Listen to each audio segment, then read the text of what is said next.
till 6. Great.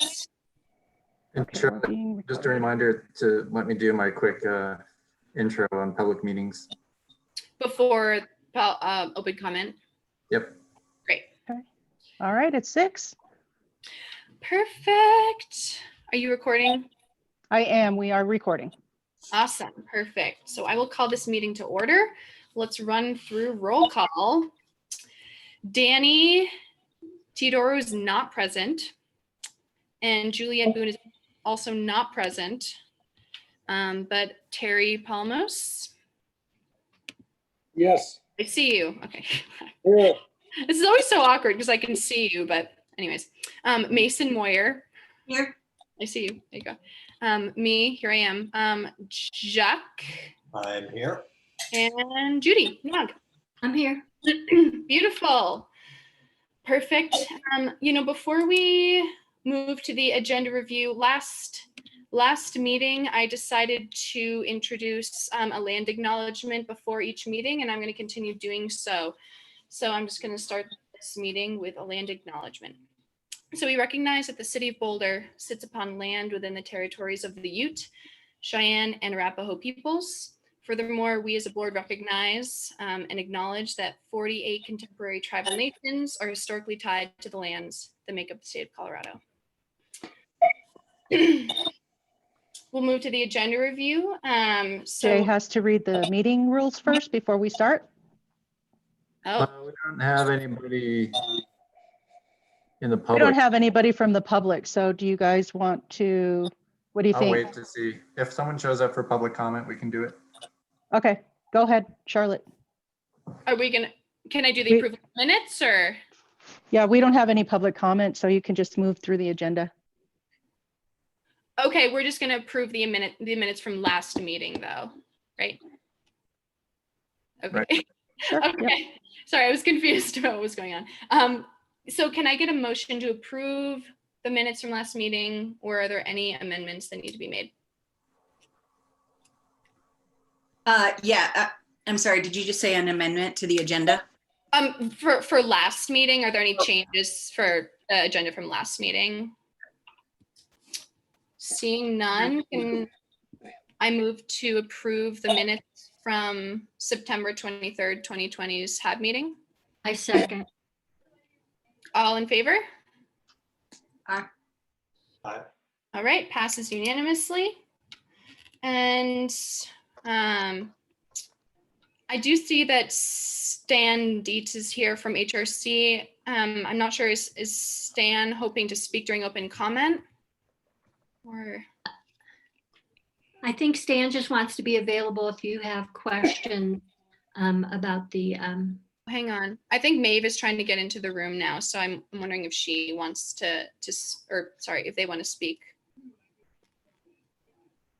Okay, so I'm going to go ahead and it looks like she's in now. Yeah.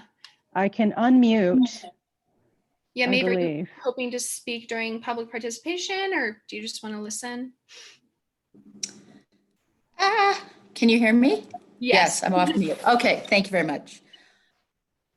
I'm really interested in next steps that you guys decide on regarding tiny homes for homeless. I don't want to, no questions, just I want to know what happens next to see if I might volunteer.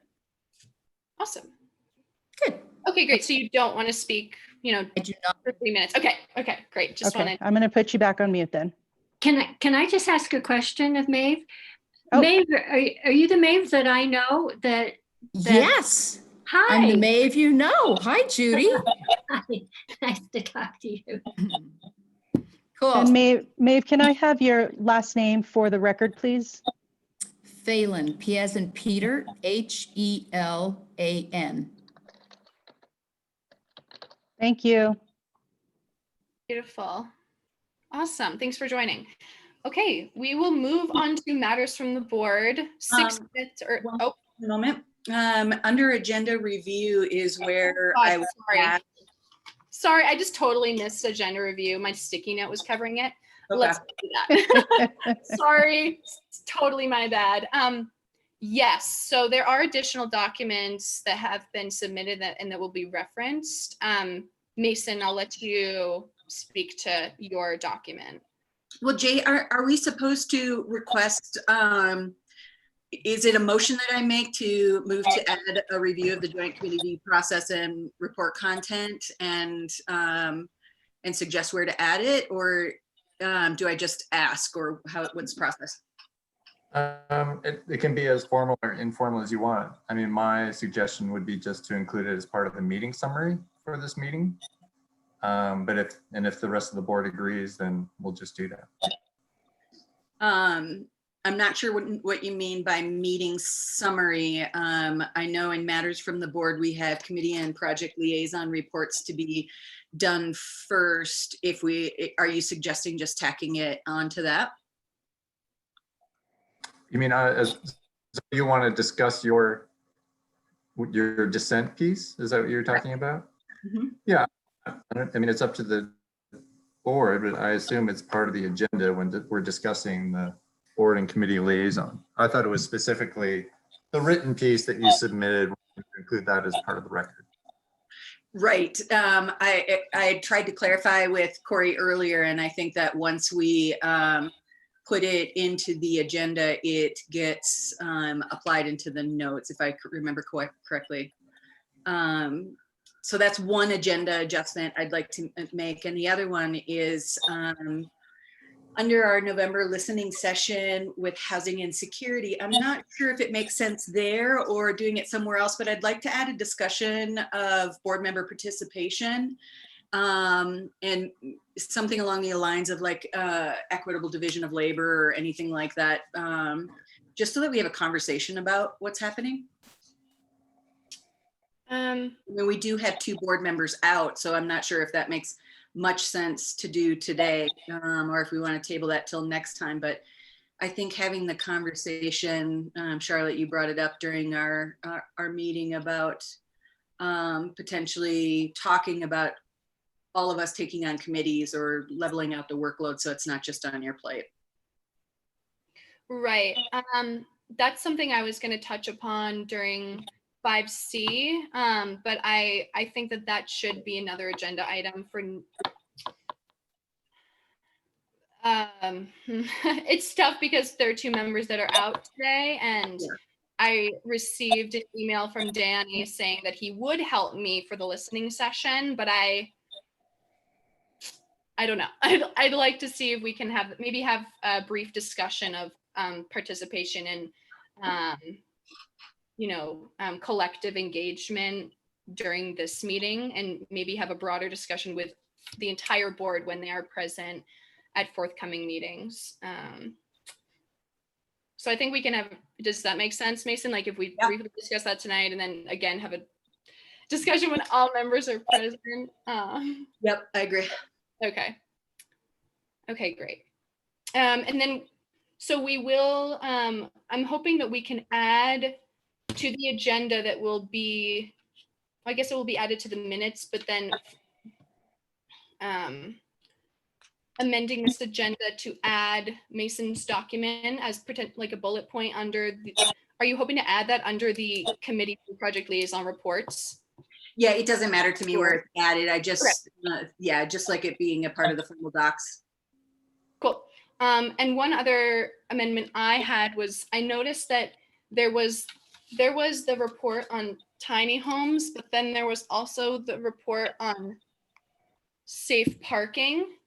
And I just wanted to make sure that both of those were documented in our agenda, since both of those are kind of equal weight, right? Those were both worked on by the joint committee, and I'm only seeing that the tiny homes report is reflected in this agenda. So is there a way to add that, can we add the white paper on safe parking to, like, I don't know. I don't know. What do you suggest, Jay? It's added. Consider it added. Thank you. Great. Perfect. That's all I had for that. Great. And then Jay, did you need to chime in on your piece for public? For public? Yeah, didn't you speak? Oh, you had something? No. No, Maeve's doesn't want to speak. Okay. So Do it. Well, if everyone's comfortable, then we can move on to matters from the board. A minute early, not 6 minutes early. Apologies. Apologies. Okay. So first we'll discuss the committee and the project liaison reports, the joint committee. And so I'm hoping that we can discuss both process and then, the actual substance of what's included in these reports. The joint committee has put in so much work into research, stakeholding, interviews. It's pretty amazing. So I definitely want to hear from representatives from that committee. But first, I just wanted to kind of discuss process a little bit. Since this committee is comprised of representatives from HAB and from HRC, essentially making the joint committee, an entity within each board, it makes sense to me that the boards would need to consent or provide or approval for anything that is then sent to council. So prior approval. And this is not a comment about the substance, but more substance of the reports, but more about process and how the committee functions in relation to the boards. And I'd ask that we perhaps have a discussion about the process and we develop a better process for relaying those reports to the boards. And what does that look like? What is the relationship between us, sitting members of HAB who have been appointed by city council and come from a diverse, array of backgrounds? How does our role contribute to, if at all, these, the work that the joint committee does? So I just wanted to kind of open it up because I know there were a number of emails that were provided from members in response to the email that Judy sent, that these reports would be sent to council without our review. So I just wanted to open it up and get folks' opinion and on kind of that process. And then we can, move into substance after. Charlotte, did Danny or Juliet submit any response? No. Okay, just wanted to make sure. Sometimes people send in when they're not going to be present, so I just didn't know. Juliet did send me a note that she was really looking forward to reading it. Great. That was Great. Perfect. so you may want me to start, perhaps. Sorry, I saw Jacques and Mason. sorry. They sent emails, and so I just kind of wanted to get everyone's thoughts on what the process was and how we can move forward, maybe improve. And yeah, Jacques, you want to go ahead? Yeah, I'll go ahead and just get started because I think I was part of those emails that just had concerns and about the process and how it essentially, I don't know what the right term to use is, but avoided coming back to the full board. And from my perspective, and I've talked to Judy about this. We've had some discussion today on the phone. I felt like that was not an appropriate track. I may be wrong on that, and the board may feel that that's okay. But in general, I didn't see anything that said that a report was going to go directly to council. And I think that it's just important that we get all eyes on documents, kind of for the reason that Charlotte said, that we're a diverse group of people with different viewpoints on these. And I think that it's important that if we send something to council effectively with our name on it, then we should be looking at it and reviewing it. So that was my concern about the process. I think as Charlotte mentioned, that's only about process for me at this point and not necessarily about substance. I'm not digging into that yet. And yeah, it was a lot of work that went into those, and that was greatly appreciated. But I just felt that that was a step that was missed.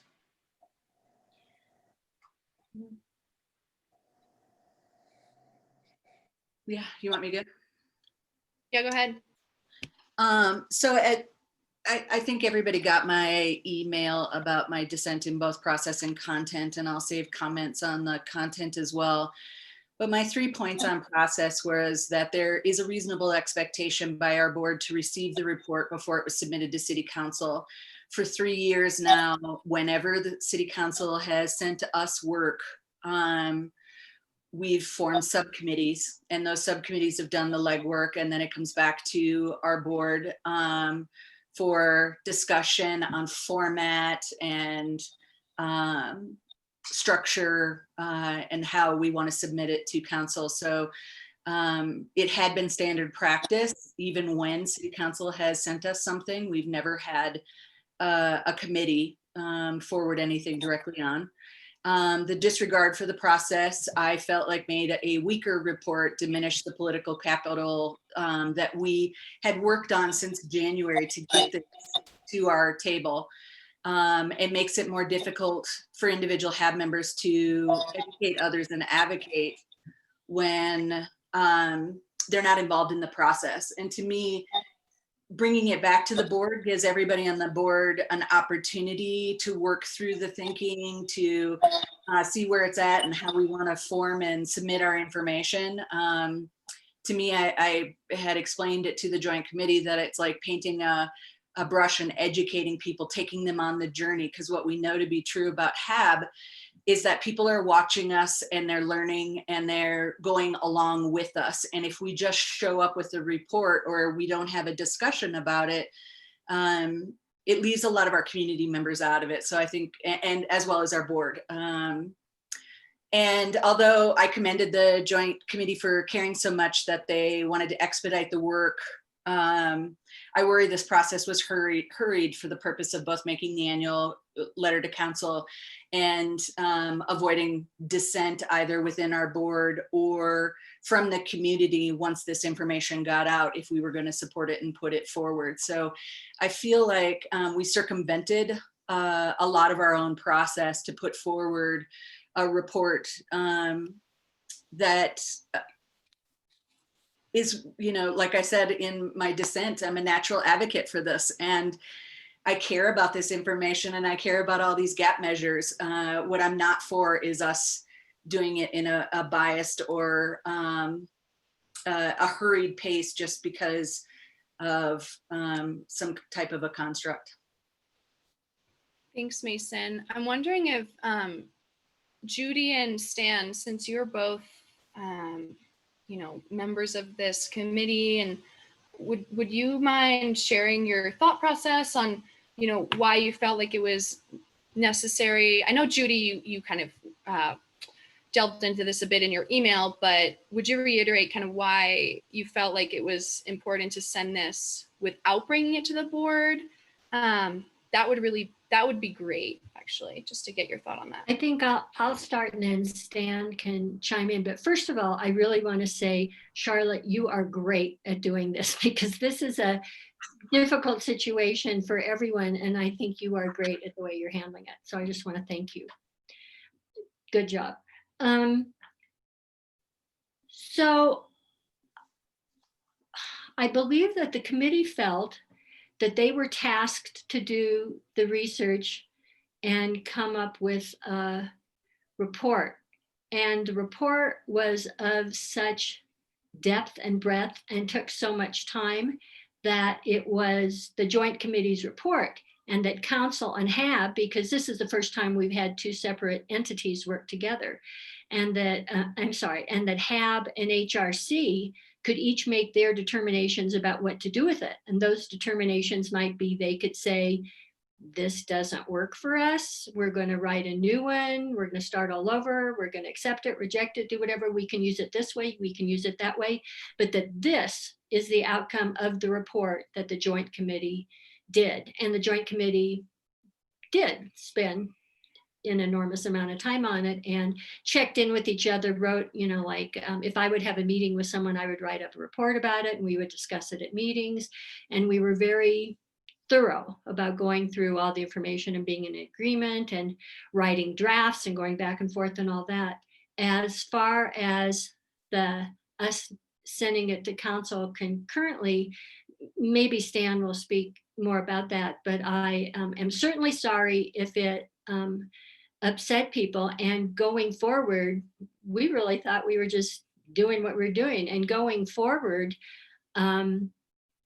people can set up a certain process. You know, HAB can say, this is what we want it to be. HRC can decide what they want it to be. And if the two can get together and what they want it to be, that's how it is. Otherwise, the way the committee works, you know, might change. But I guess that's all I want to say. I'm very eager to be talking about the report itself. And thanks. I'll just let Stan, I don't know if you need to unmute Stan to let him talk I or think not. I'm unmuted at this point. Thanks, Stan. Okay. Yeah, I really do apologize if it was not meeting people's expectations around process, because, you know, we are two different groups, and I suspect that what I was saying to my group as we came up with this was maybe somewhat different across the groups. I had always seen this as an informational report done by a committee. That any recommendations and so forth would come from either the commission or the board. I think there were, you know, the outline here was there'd be eventually 5 reports. The ones that are not here are on sanctioned camping, the one in terms of information that would be needed for a public, including ourselves, to make decisions, and some talking about regional coordination. And so there are more things to come, and we need to be sure we're on the same page for that. I guess in addition to just seeing this as being informational, I'm not sure what the notion of a board or a commission accepting it. I know that on a report like this, it would take a long time before, as a commission, we ever wrote a report that people would say, I accept this report. I mean, it takes us meetings to write a letter. So it was never intended to be perfect or complete. It was meant to be a attempt to answer what council had asked us to do. Remember, this was initiated by the motions that came from the commission and the board, and council had asked us then to respond to very specific kinds of things. And so, you know, I saw this as a council request for information. I also knew, as you know, that as soon as we did it to you guys or did it to our over to HRC, it would be a public document. The fact is, staff sits on both of these. They would receive these things. Adam was already on the committee as this thing was being produced. And so some council would have it, some wouldn't. There'd be indirect reports of it. And so, you know, I thought getting it out there, getting it to be able to be discussed was very important. And that is not to say that there aren't a lot of things to be considered. And certainly any recommendation doesn't come from this committee. This committee was providing information. Certainly both of the groups would want to have considerable discussion of the report and other information before they were to make recommendations, because only recommendations could come from, you know, the formal boards. But this to me was just an information document, an attempt to get as much out there as we could to people in a timely fashion. Thank you, Stan. That's helpful. Mason, did you want to follow that? I also have some questions, but you can. Feel free to go first. We may be overlapping. Okay, yeah, I guess my understanding, just continuing with this process, my understanding was that these reports would be drafted and then the board would be able to see them, not to meddle intensely with the work of the joint committee, but just to provide broad, just input, right? And I am personally of the opinion that we should be providing council with not to say, so these reports are really, really detailed and wonderful. And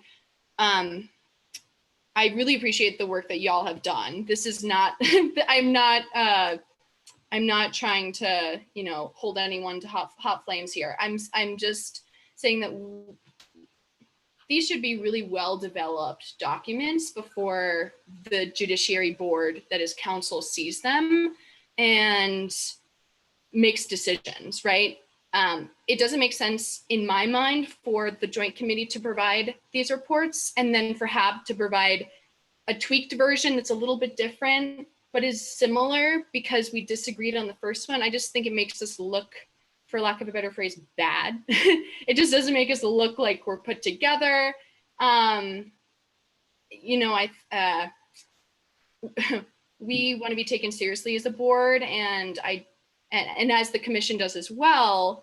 And so I just am wondering if moving forward, there can be a way that the board members, you know, commission members can provide, Stan, your board, your commission can decide whatever they want, but for HAB, if we can, you know, have a meeting where we can provide feedback, so that we submit one report that's well developed and we don't look like we're kind of like hastily throwing different reports together, and tweaking a word here and there, providing a header here and not there. No, I fully understand that. And, you know, the discussion Yeah. in HRC was really the difference between information and recommendation. And so Okay. this was to start the discussion that you perceive as being an important discussion to have. Yes. Let's get the information we can to everybody. And then people can say, we need more information on that. We need more input on these factors and that before we can reach a recommendation. The thing that comes from HRC would be a recommendation to council, and that ought to be well-formed. In an ideal world, we might actually have agreement between the board and the commission on what that recommendation was, though that's, I mean, I can't even imagine with our staggered meetings that we could come up very comfortably with that within several months. But this was meant to be the information to start the discussion you're talking about, for that well-formed motion to eventually be made that would be a recommendation to council. That was at least my thinking on it. And that was because of my own discussions in HRC. And I do apologize we hadn't been coordinated across these, but this once a month meeting makes it really hard. Oh, totally. It's very challenging to coordinate, especially when there are these sunshine laws, et cetera. So I commend you for what you've done.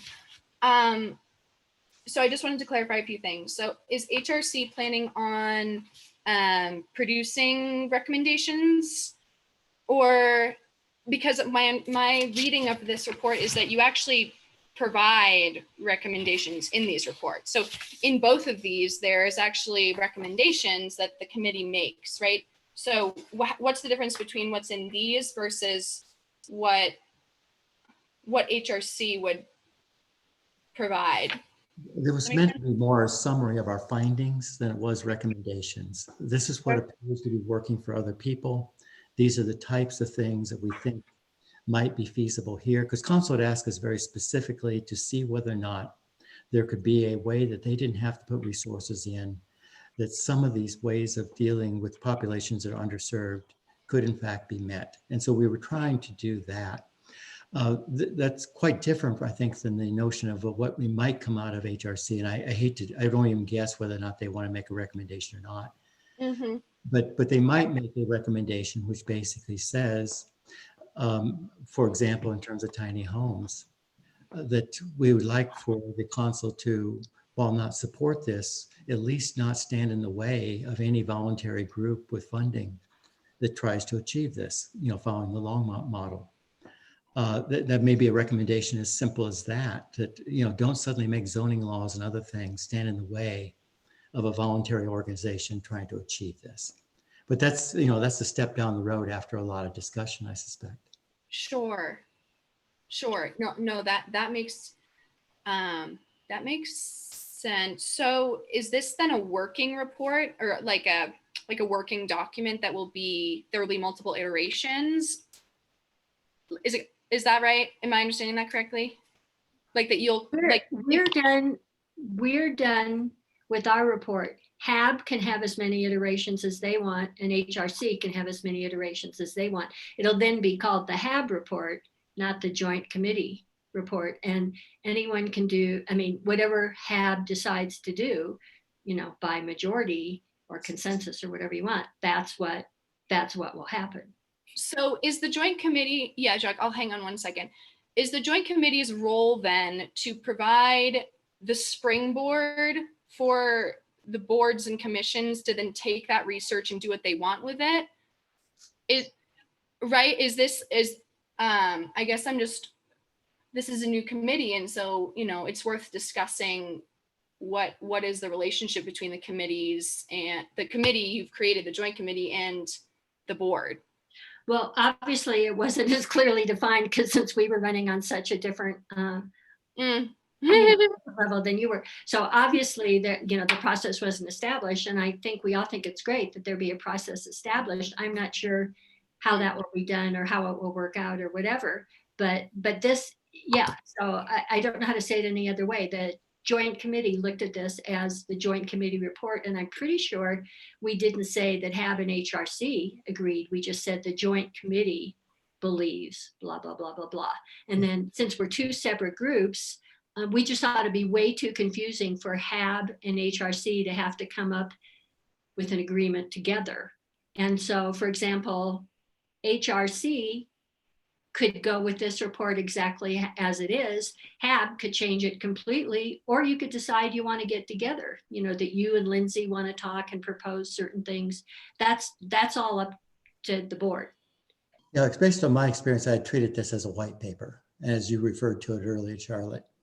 And as a white paper, you're making a public document of trying to, the fact that we were on the boards is the reason we were appointed to this, but it wasn't a board subcommittee. It was a committee that council asked to be formed. And so as a white paper, staff can work with it. You guys can work with it. Council can work with it. If you want to make a recommendation, that's within your purview. Okay. Yeah. Yeah, I've said a lot of words. So I saw Jacques' hand before Mason's, but if Masyn, you want to go ahead, and Jacques, you want to wait? Okay, cool. Go ahead. It doesn't matter to me.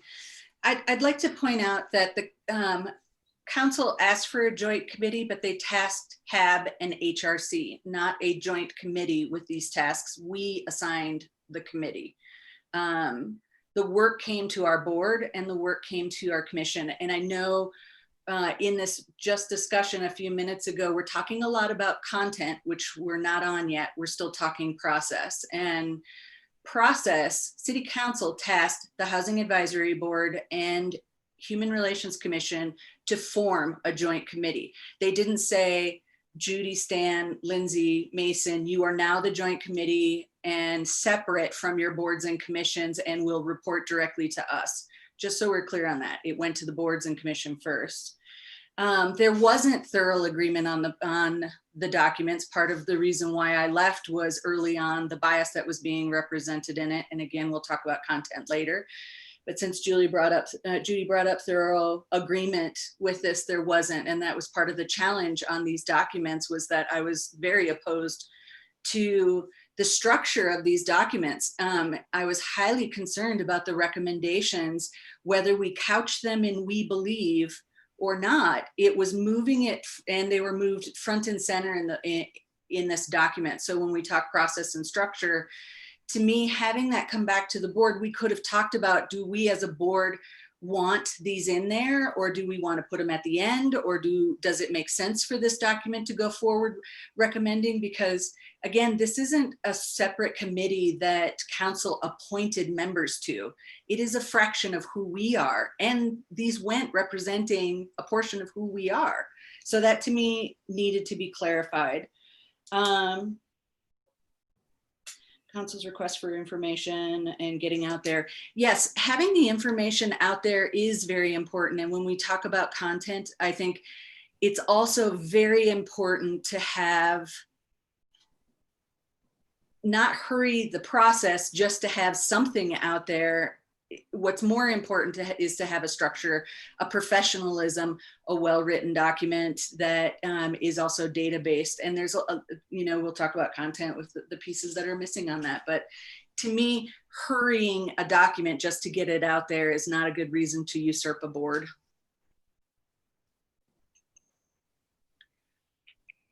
So we can spend as much time as you all want talking about what's already happened, but this part's already happened. If the HAB wants to set a new process, they certainly can, but that's fine. Whatever the majority of HAB wants to do is fine.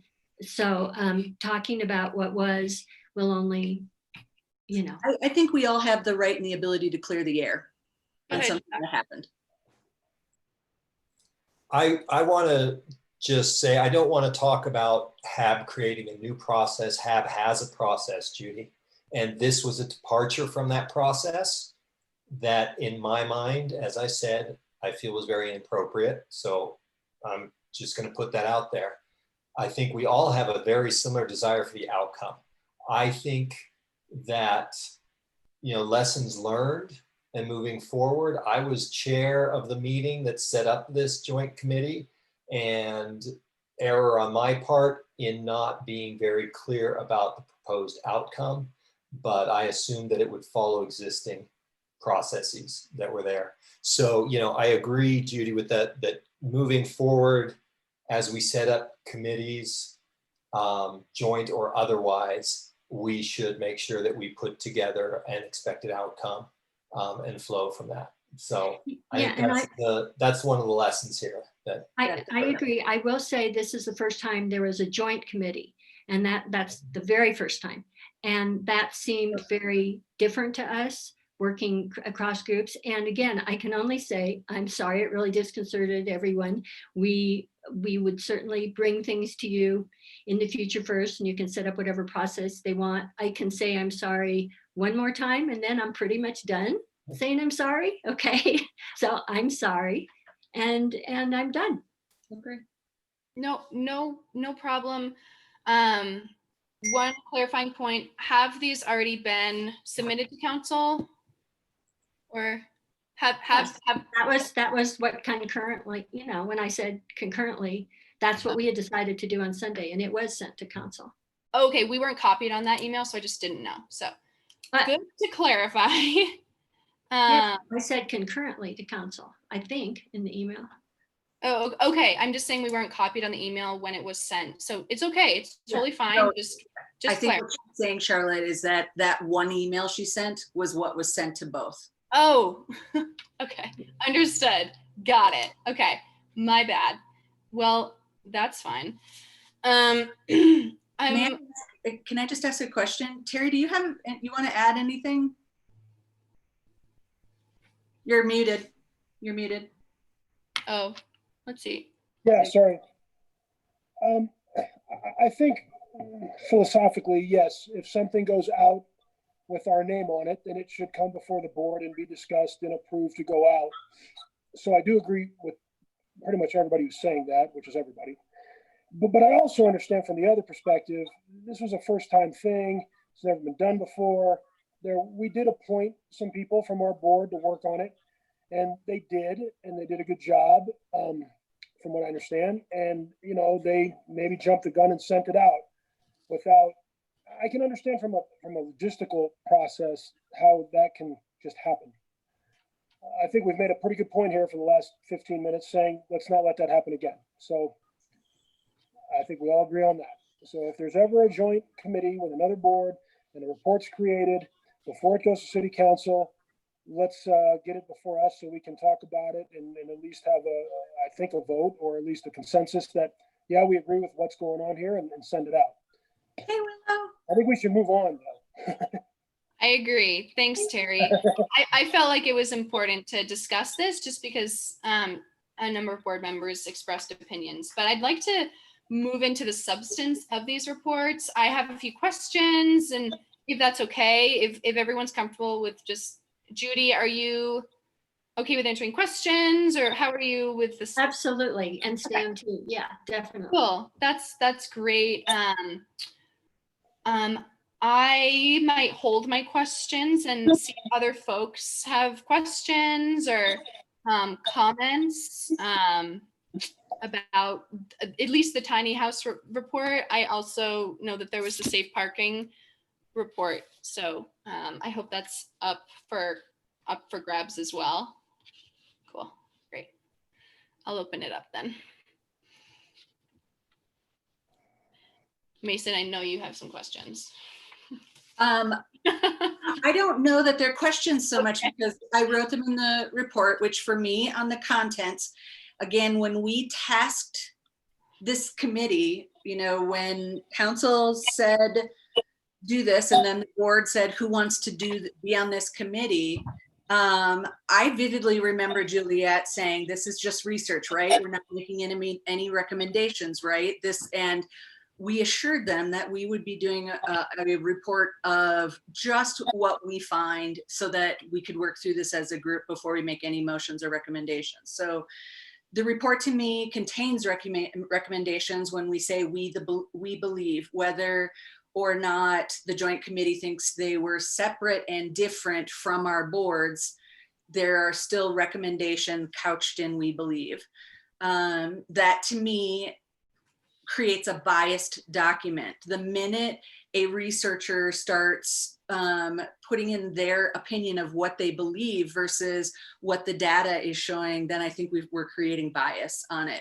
I think that, as I wrote in the dissent, is that it's really hard for us to hold a bar expecting staff or anybody presenting a presentation to us if they were presenting stuff to us that was biased one way or the other. We have called them on that. And I think it's important for our own reputation, political capital, however you want to name it, that we set that bar and present an unbiased report. And so the positioning of we believe and the conclusions on these and the inclusion of them, I think that could have been two separate reports.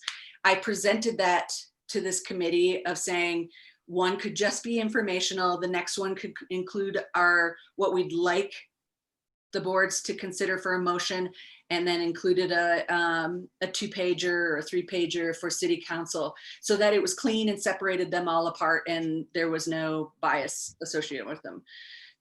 I think the report is incomplete because it doesn't include sanctioned encampments, and we were tasked with those approaches to have all of them together. So to me, it's interesting and concerning that we hurried a report where there's a ton of data that was in the middle of being mined that could have gone into this report as well. The report is also incomplete because it does not include Boulder specific data on the population intended to be served by these proposed gap measures.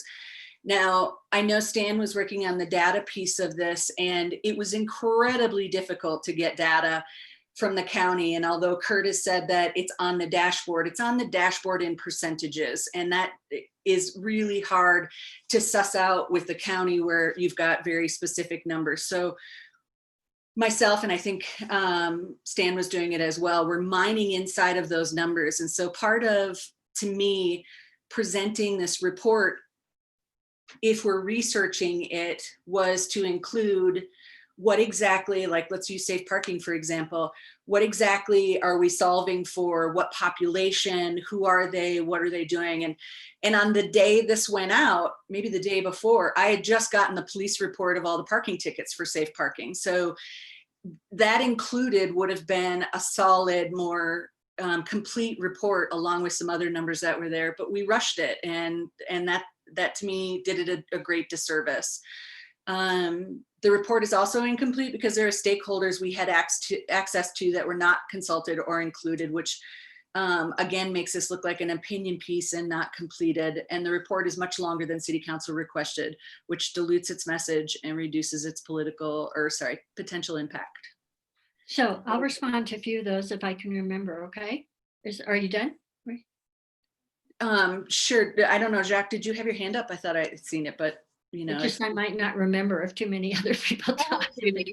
Go ahead, Judy. Okay, so it's my understanding that this whole process started from opinion of bias because we voted on June 29th that we supported certain issues. We supported safe parking, we supported encampments, we supported tiny houses. Those were all our recommendations.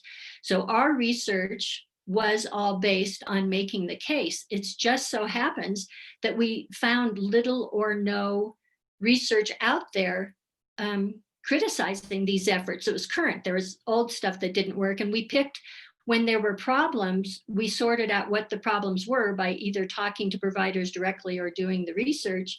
And so we picked specific characteristics that we believed would be favorable. And again, we didn't say anything about HAB or HRC. In fact, we made recommendations to HAB, and we made, or requests to HAB and requests to them that we thought would be good for council to consider. But also, no, we didn't include encampments. This is just the first of many of the recommendations that we're going through. And Stan is working on data. We're working on looking at oversight committee or some opportunity to get more lived experience from people. Encampments actually was something we were hoping to get to, and that was the piece that Masyn had taken.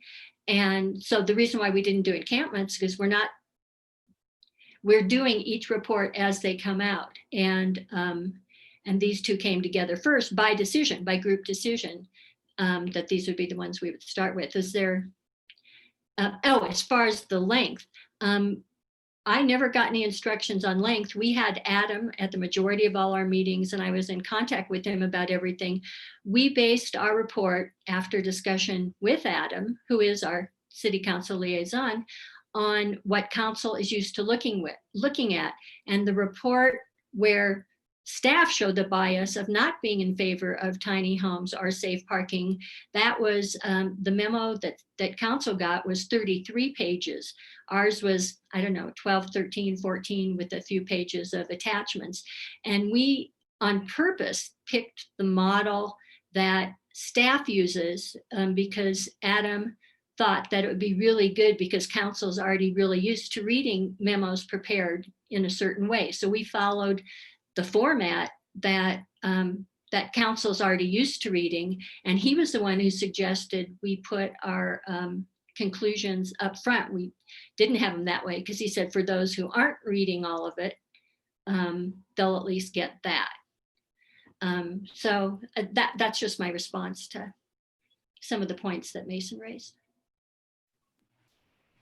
Thanks, Judy. You want me to respond to the data question? I mean, that was a piece that I was working specifically with. One of the things that's hard on all of these things is, of course, to get the adequate data. And we've been fighting with council all along to try to get this. One of the most interesting things in the most recent report they gave me, which was actually several pages in response to data requests, was that they do not track negative scenarios. And that's very important because, of course, we're dealing with entire populations that they would consider negative scenarios. The reason I felt that we didn't have to have all the data complete at this point is that basically the only thing that would be feasible at this point would be pilots. And it's quite clear that the number of individuals that fit in all the categories that would need, that are not being served currently, that would need options, are well beyond any number that would ever be in these pilots. These pilots would be to determine whether or not such a thing could work in Boulder, if you guys would recommend that and council were to do it, and then to decide how big you have to go when you scale a pilot up to the level of being useful to people. Thanks, Stan. I have a few questions, unless Masyn, you have a follow-up. Okay, cool. Well, I really appreciate all the work that's gone into this, and I look forward to seeing forthcoming reports and hearing about the work that you all do. It's really important, and these are all volunteer positions. Going to reiterate that it's not easy to take time out of your work, family, play schedules to do this. So I thank you. Thank you for doing this. I am wondering, there was I'm looking at the tiny house village pilot program report, and this is under the section of this is the Boulder City staff memos, pros and cons. And one of the cons and unintended consequences was zoning and building codes. That zoning and building codes are barriers to construction. And I'm wondering, have you all identified types of zoning concerns like square footage regulations, appliance regulations? Do you know what kind of barriers the city is facing when it comes to zoning? I talked at some length to a developer named Kevin Mulshine who did the project in Longmont. And he, these are things that I'm sure Terry and and Jacques would know way, way, way more about me than I do. But he said that Longmont, which used to be considered pretty easy, isn't really any easier than Boulder anymore. And there are this tiny homes project, unlike safe parking. If somebody sets up a safe parking pilot, they don't even have to get the approval of city council. It'd be nice if they had the support, but there's nothing in there that has to actually go through council. But this sort of project obviously would, and there would be all sorts of barriers depending on what the zoning of the existing property was. And he said it's very hard to have to also build the infrastructure. Then you have to even go through a lot more if it's an area that doesn't have roads already in it or underlying utilities and all that. So there's tons, and I don't pretend to know about that at all. Just that it is much more complicated, but that the city obviously is well equipped, to deal with that and the developer. Right. So that would, cool. Just That would have to go through probably, how they do, it'd have to go through planning board, have to go through all the readings, all of that. So do you know if planning board, I am not in sync with what planning board is discussing these days. Do you know if planning board if this is on their radar, if they're discussing tiny homes? I don't know. I guess we could ask Sarah. I'm pretty sure that planning board, again, maybe, well, I suppose Jay can answer that. I don't think that planning board goes out looking for projects to pursue. They just take what's on their plate. So yeah, Terry seems like, oh, you're muted. There you go. Yeah, Judy's exactly right. Planning board responds to projects that are brought to them, right? So big picture, council sets the zoning rules and whatnot, and then people create projects, propose projects to planning board, and starts with staff, and then if meets certain criteria, then it goes to planning board, and they respond based on what the zoning rules are. I think the bigger question here is what kind of zoning do we have that deals with tiny homes directly or even indirectly, and I don't think there's a lot of it. But the bigger question, without, a report went out and it didn't, and we saw it and we didn't, is unless city council and to a certain lesser extent planning board want to identify locations, and I don't think too many within the city or within the urban service area 1, identify locations where we can do something like this. I mean, it's dead from the start. You're not going to get anywhere. We need to identify a location, and I saw some comments in the documents about private developers donating land and stuff around Boulder in this area where there are services, where there are roads and utilities and all that. I would find that surprising, very, very surprising if something like that would happen, unless the benefit was so huge to do it. But there are areas that the city controls via zoning that aren't in the urban service area, area 1 they call it, that I think could be really good opportunities for something like this. And I think there are private landowners there that that if given the chance would maybe look at something like this. So, you guys know me, I'm a practical guy. There's philosophy, and then there's what can actually happen, and economics and zoning and planning and process. And I look at it from a can it be done and how can it get done versus a philosophical, theoretical discussion. So that's my 2 cents. I hope that answered your question. And also, I will say that reminded me, Kevin was so gung-ho about this project that he said he'd be happy to go talk to anyone, anywhere, anytime about it, because he believes it's such a unknown boon for developers. And in the project in Longmont, they had many acres, like I think 63, that didn't have roads or infrastructure or anything on it. But he, besides getting the process expedited, he met his, in Longmont, it's only 12%, not 15%, but doing this and then doing a few, what do you call those houses where people, like that Jimmy Carter used to go out and build houses? What are those called? Habitat for Humanity. Habitat, thank you. Habitat for Humanity. He said they'd had a few of those and then they did this. And he said it was well worth his while in the expedited time that he got, and that's what made a difference to him. He said he did agree that either it has to be somebody who's got land, which even could be industrial and go for a change of mixed, or that it has to be city property, or it has to be a developer who has enough residential development that they want it. He believes he's the first in the country that has a residential area of 63 acres that has tiny homes right in it, and there's housing of all different prices. Exactly. To me, this would need to be part of a larger development. Yes. Where you could gain more non-tiny home units in trade for doing tiny home units. Exactly. That's exactly what he said. Yeah, that's how it should. That's the most likely path to success. Go ahead, Mason. So Terry, you're bringing up an excellent point, which goes back to content in this. I agree with you that there are many barriers to a tiny house development entering in. And one, part of bringing this informational report back to our boards and commissions first gives us an opportunity to ask these questions and fill out a report in a manner that we think would have been more comprehensive for our city council.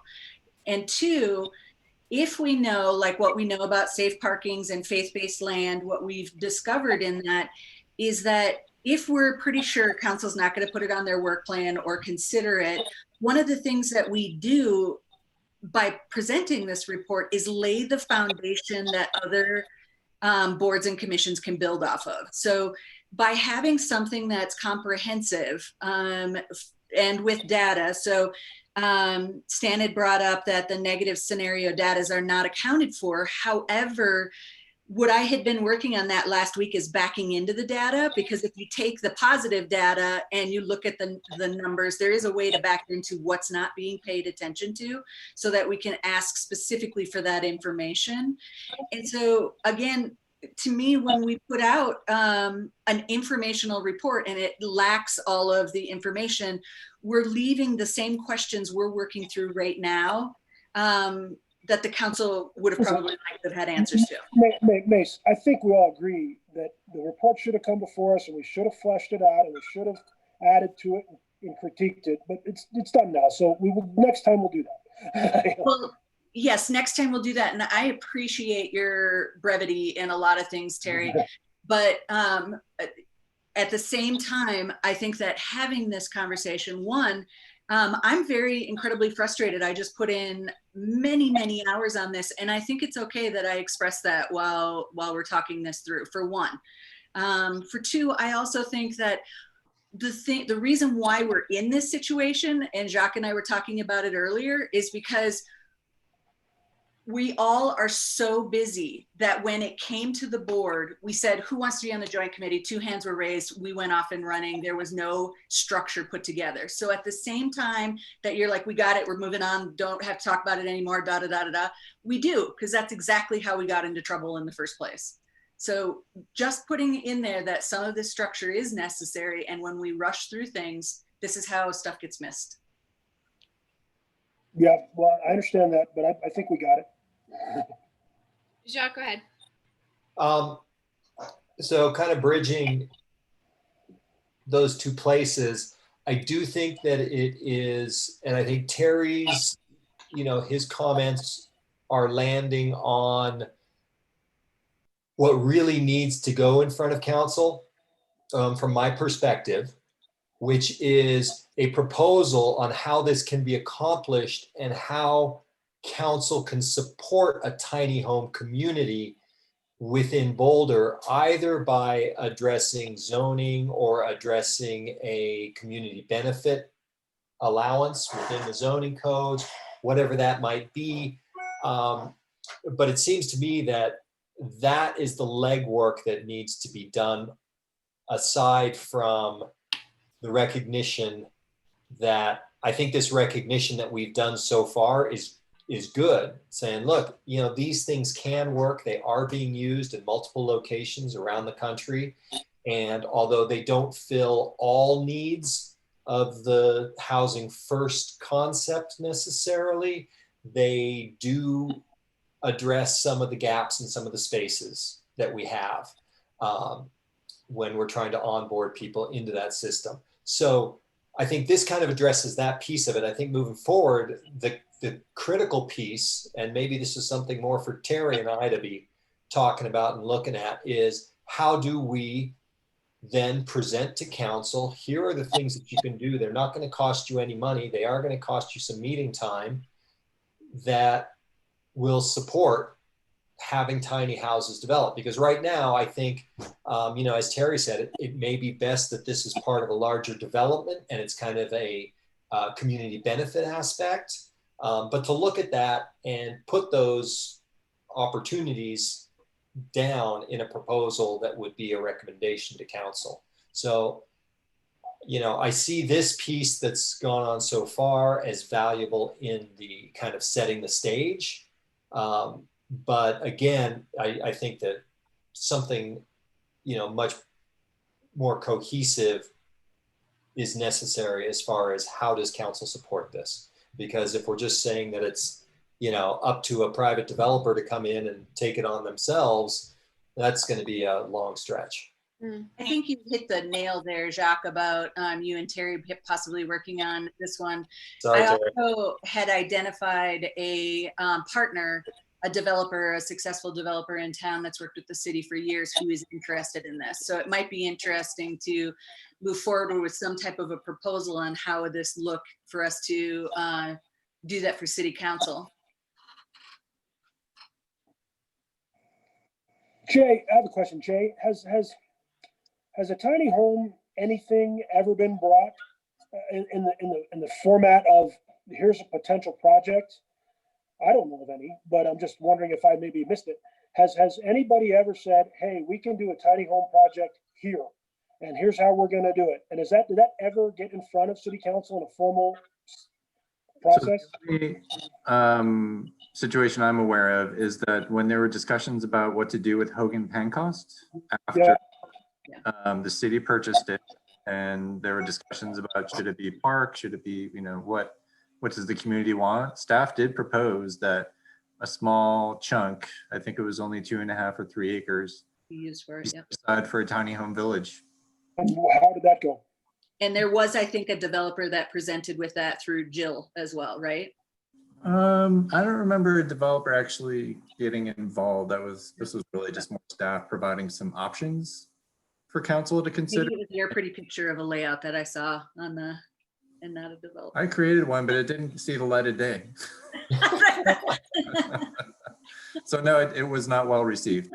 And then It wasn't well received because it was tiny homes or because of all the flood issues that the neighbors were complaining about at Hogan Pencost? yeah, so it's tied up in all the issues associated with Hogan Pencost. So Yeah. So, And I think it's they not so much rejected because it wasn't not so much looked unfavorably upon because it was tiny homes. It was more because there and all the other issues that were underlying Hogan Pencost. Well, sort of, because I mean, my perception of when I was sitting through that process was that there was 7 or 8 acres that were developable. There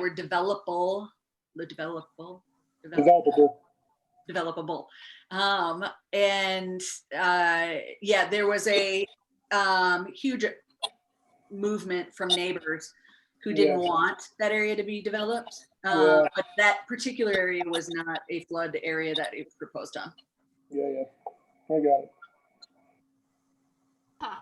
So nobody's ever even gone with a project to council or planning board or any of the governing bodies and said, hey, how about this? Yeah. And in particular, this one that's coming out of Longmont is incredibly interesting because it integrates within a neighborhood. And it is a portion of what is already being developed in the area. So it's an interesting model, if that makes sense. But that's not for unhoused, right? That's for veterans, isn't it? The Longmont one? The Longmont one is for veterans, yes. See, for me, dealing with neighbors all the time in projects, there's a big difference between tiny homes for veterans or tiny homes for just, Transitional living, yeah. Just traditional living. Like I can afford $600 a month in rent it or whatever, you know what I mean? Versus unhoused. I think there's a huge difference between those two projects.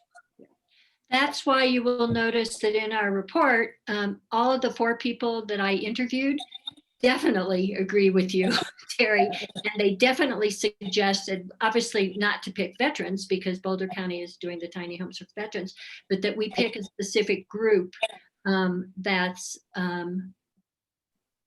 neighbors might be more comfortable with, like older adults or Yeah. people with pets or something like Single that. parents. That you go for a target population. Every single one of them suggested just what you're talking about, that's Yeah. lower hanging fruit and easier to get the community on board. 100%. And if you can do that with a pilot and get people, show that it's going well. And this is also transitional, by the way. The one in Longmont is not permanent housing, it's transitional. And they have a very high rate of that they have for their outcomes. The one in Kansas City, they have something like 65 to 75, I think, I can't quite remember, % of people move into permanent housing. That's great. That's just great. That's a wonderful deal.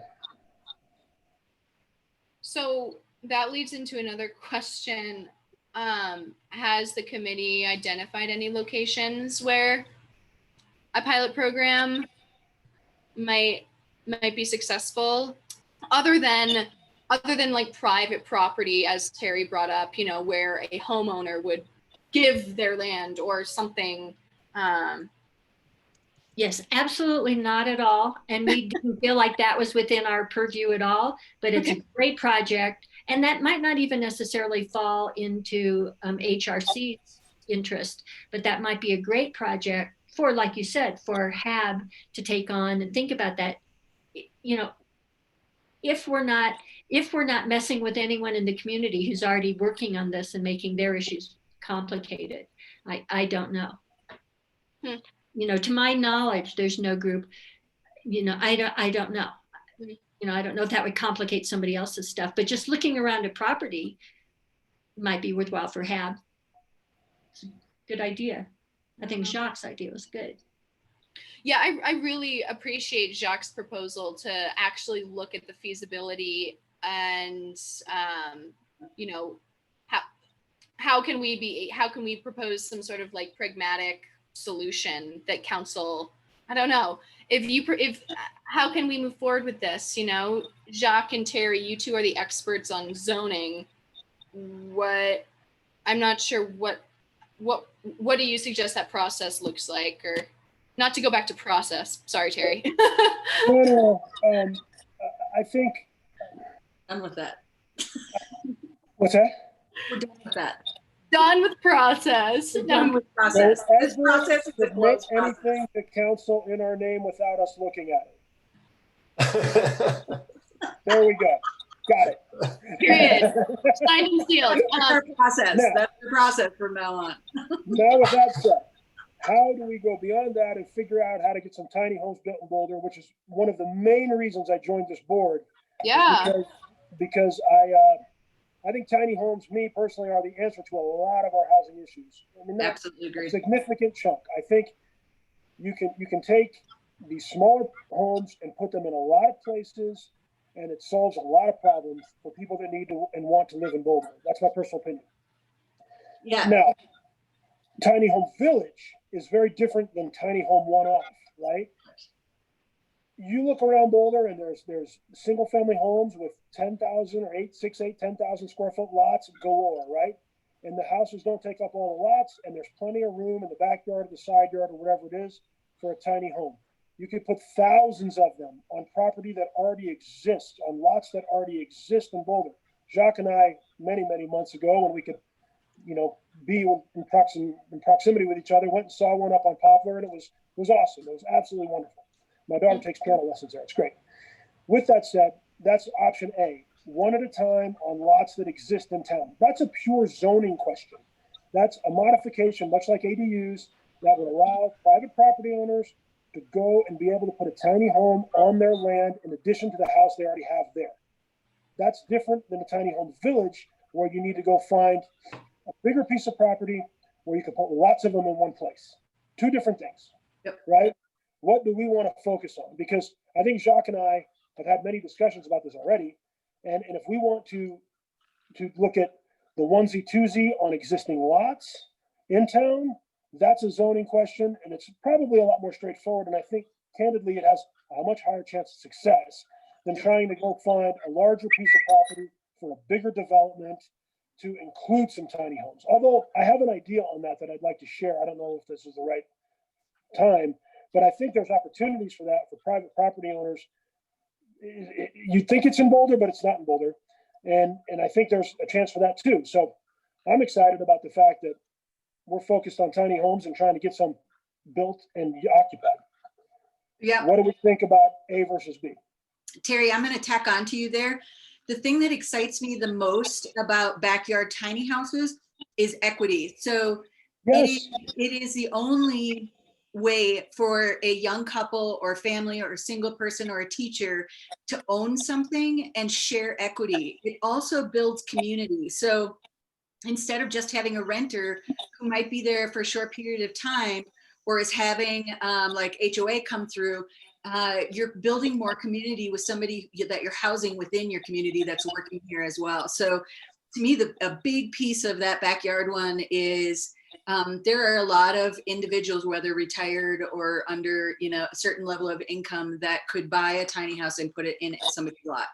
And then you share the value because the homeowner is still getting a slip fee, but both are invested in the property. Yeah, I don't know if we're going off on tangent here, but I think having tiny, I hear what you're saying. I think it's a little more difficult. The equity pieces are a little more difficult because of various reasons that we don't need to get into today. But yes, to a lot of what you just said. Yes, to a lot of what you said. Backyard tiny houses are very doable. It's a zoning issue. And we could do thousands of them in Boulder, thousands of them. Yep. Just a zoning modification to allow for it. It's that simple. Yeah, Brian Bowen told me it was just one modification. He Exactly said there right. was only one modification in it and felt like that was something. And I think one of those modifications is one of the pieces that we've talked about before, which is tiny homes on wheels with alternative tie down or something of that sort versus an ADU, which is essentially a tiny home on a foundation. Exactly. That comes into this discussion when you talk about the equity piece specifically, Mhm. Yep. right? Yeah, because I mean, honestly, an ADU a tiny house on a slab is an ADU. It's not anything really that different, just a different form slightly. But yes, Boulder County already has a tiny house village up in Lyons that was approved that's using tie downs that has no issues. So we have examples. We also have examples, I think it's up in Wyoming, of a shared equity on the land, kind of mobile home style setting on a piece of land. But Yep. yeah, all things to be explored, like Charlotte said, in a feasibility. So where are we, Charlotte? Just kind of bringing it back to the agenda here. Where are we on this agenda? Absolutely. So I was going to do a time check here, but I'm wondering before we move on and tie a bow on this discussion, is there any work that Jacques and Terry, you might be interested in doing, working on one or the other? I know that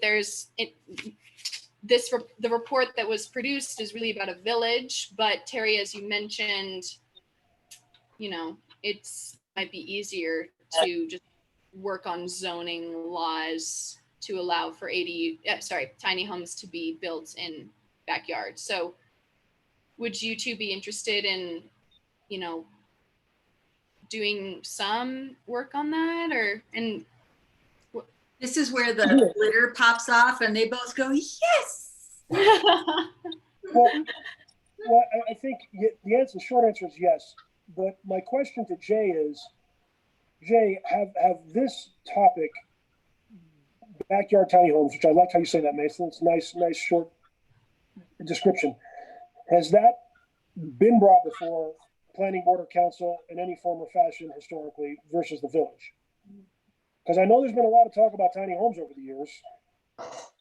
No, and I think the way Jacques described it is tiny homes on wheels, right? So that's the piece that I think we identified during the tiny homes listening session. Yeah. That was something worth exploring because arguably there should be no difference between an ADU and a tiny home on wheels, except for the person that owns that tiny home on wheels is building potentially equity, right? So Yeah, maybe.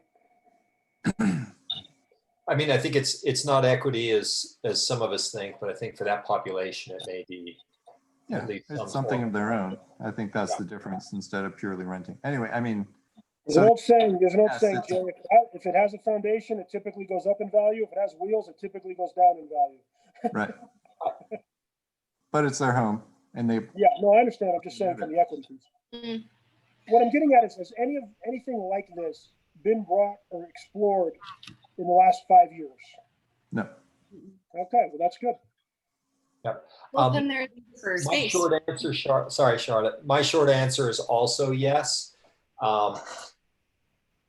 And Terry, I don't know what your thoughts are of how we would do that, or what the board's thoughts are around that. But I'd definitely be open to putting some time into trying to kind of look at this and say, okay, here are the pieces that we think we need to do, or that could work for it. Yeah, absolutely. I don't think that you have to come up, that the board has to come up with what the format of that kind of research would be. Sit on it, think on it for a week. We can always, you two can talk, and then if you wanted to send something out to the board for us to look at, maybe how you think this research would be presented, or what exactly you're going to look at, you can always send it to Corey, and then Corey can send it to all of us, or whatever that looks like. Yep. Sounds good. I like that. Awesome. How does everyone feel about moving on? Is moving on into safe parking, or is moving on off of this altogether?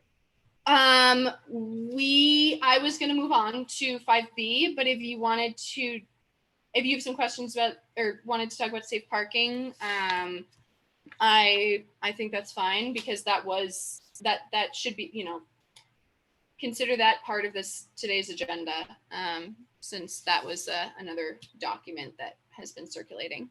Yeah, well, I mean, again, if nobody has any comments about it, that's fine. Like Terry with tiny houses, I intently watched every city council meeting for a year and a half to get it on for safe parking and mobile dwellers. So to me, safe parking is incredibly important, laying the foundation for that. As I was talking to a couple of people earlier today, it's not about seeking money from city council or expecting them to do any of the work, but having them endorse safe parking, I think, is really important. Being clear, just like tiny houses, there's different populations within it.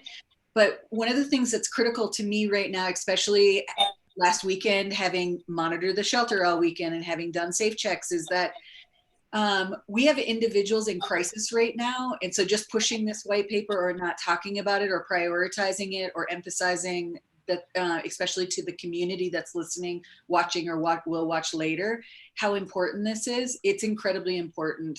Safe parking is about the invisible unhoused. And from the numbers I'm figuring, it's between 25 and 30% of whatever your unhoused is. So if you're looking between a 600 to 1,000 person a night being unhoused, about 25 to 30% of that is invisible.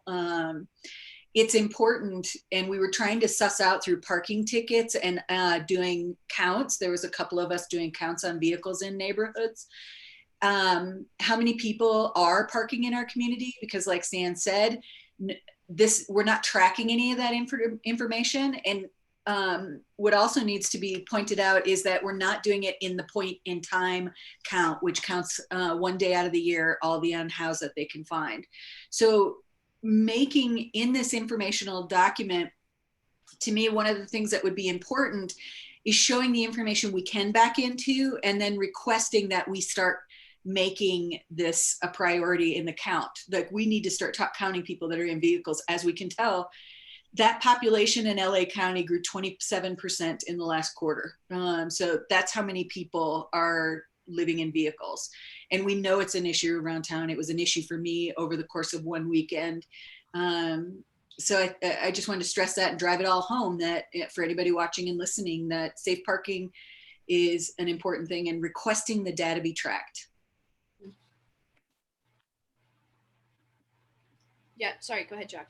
No worries. So one thing that struck me in looking at what Judy sent through there is that although, council has, and I think this tags into what Mason was saying, although council has, stipulated that they don't want to spend any money on this, et cetera, I think that the piece that stands out to me is that these efforts tend to be a relatively small number of units, vehicles, people at each location, and then distributed throughout multiple locations.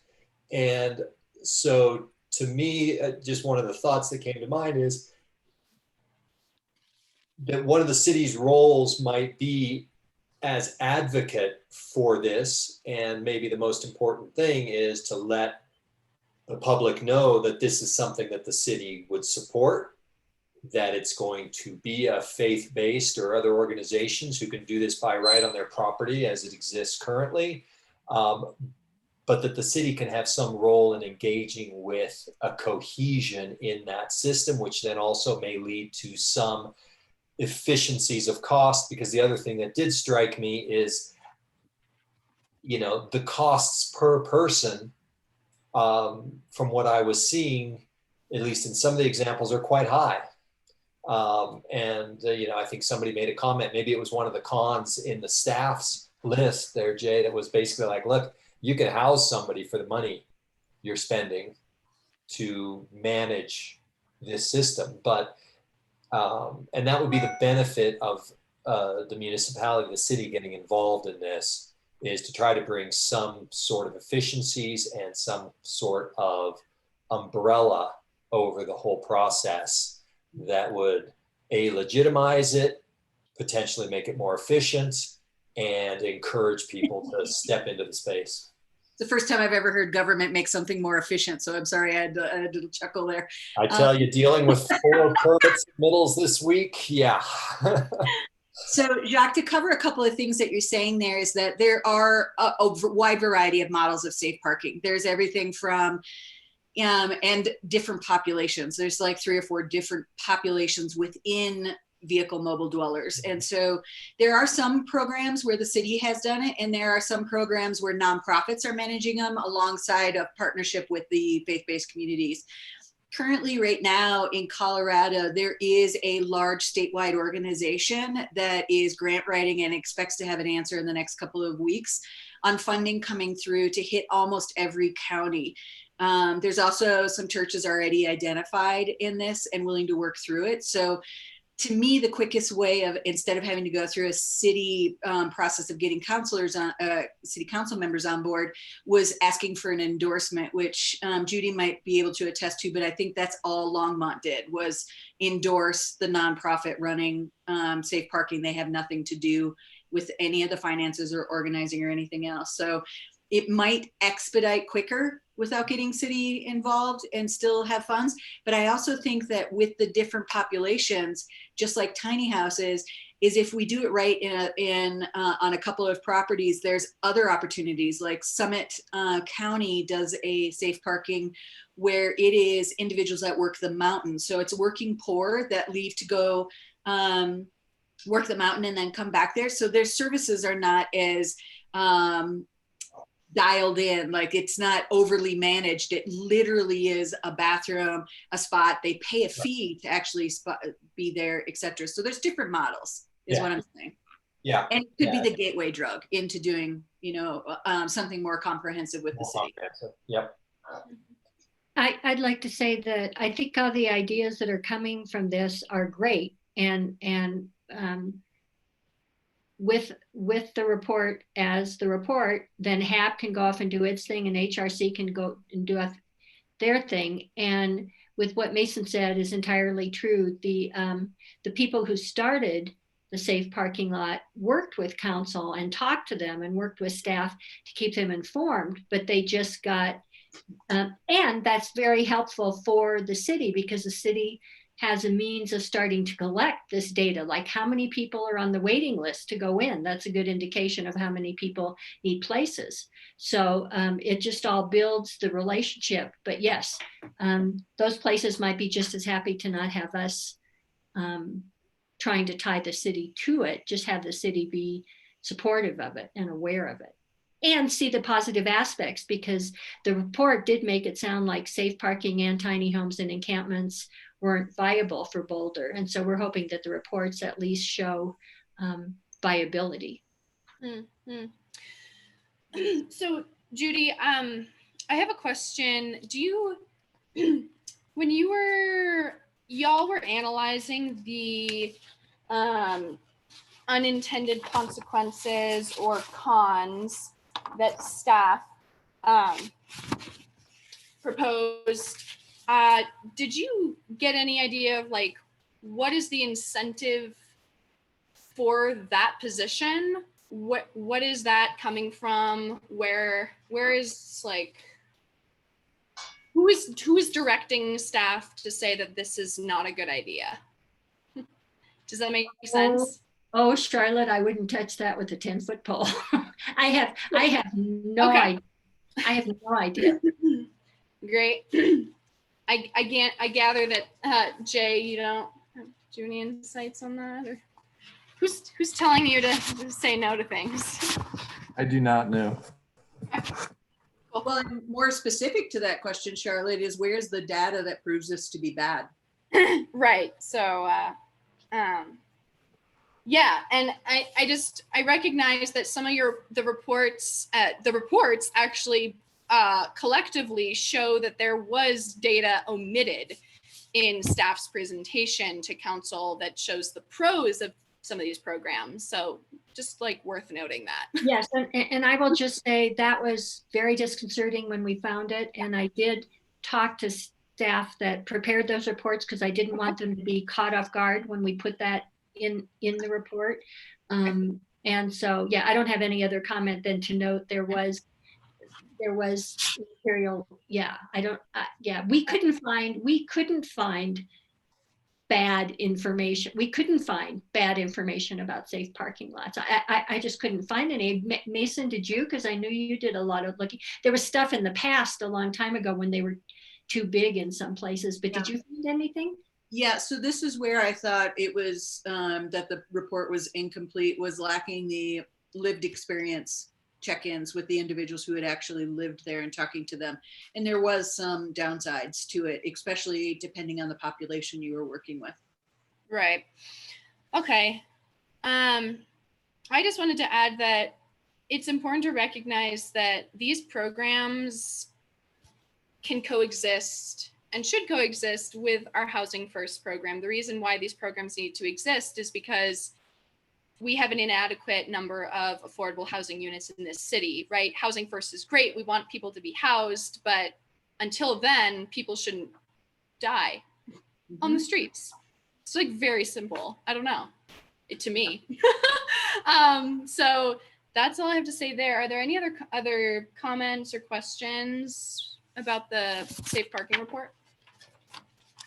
I just wanted to say back onto the pieces of the cons, and it appears to me as I look at the cons that it's just kind of a grab bag of all the possible unintended consequences that one's imagination might stir up around these things. And I think that said, the imagination isn't unreal necessarily. In other words, I think that there are people within the city of Boulder and there are constituencies within the city of Boulder who all might bring up any one of those topics that are there if this was to stand in front of council in some way, let's say, or become a public process of trying to create shelter. So the fact that they're all there, I think, is excellent in that it gives us the kind of information we need to counter those things and to do that in a data-driven method.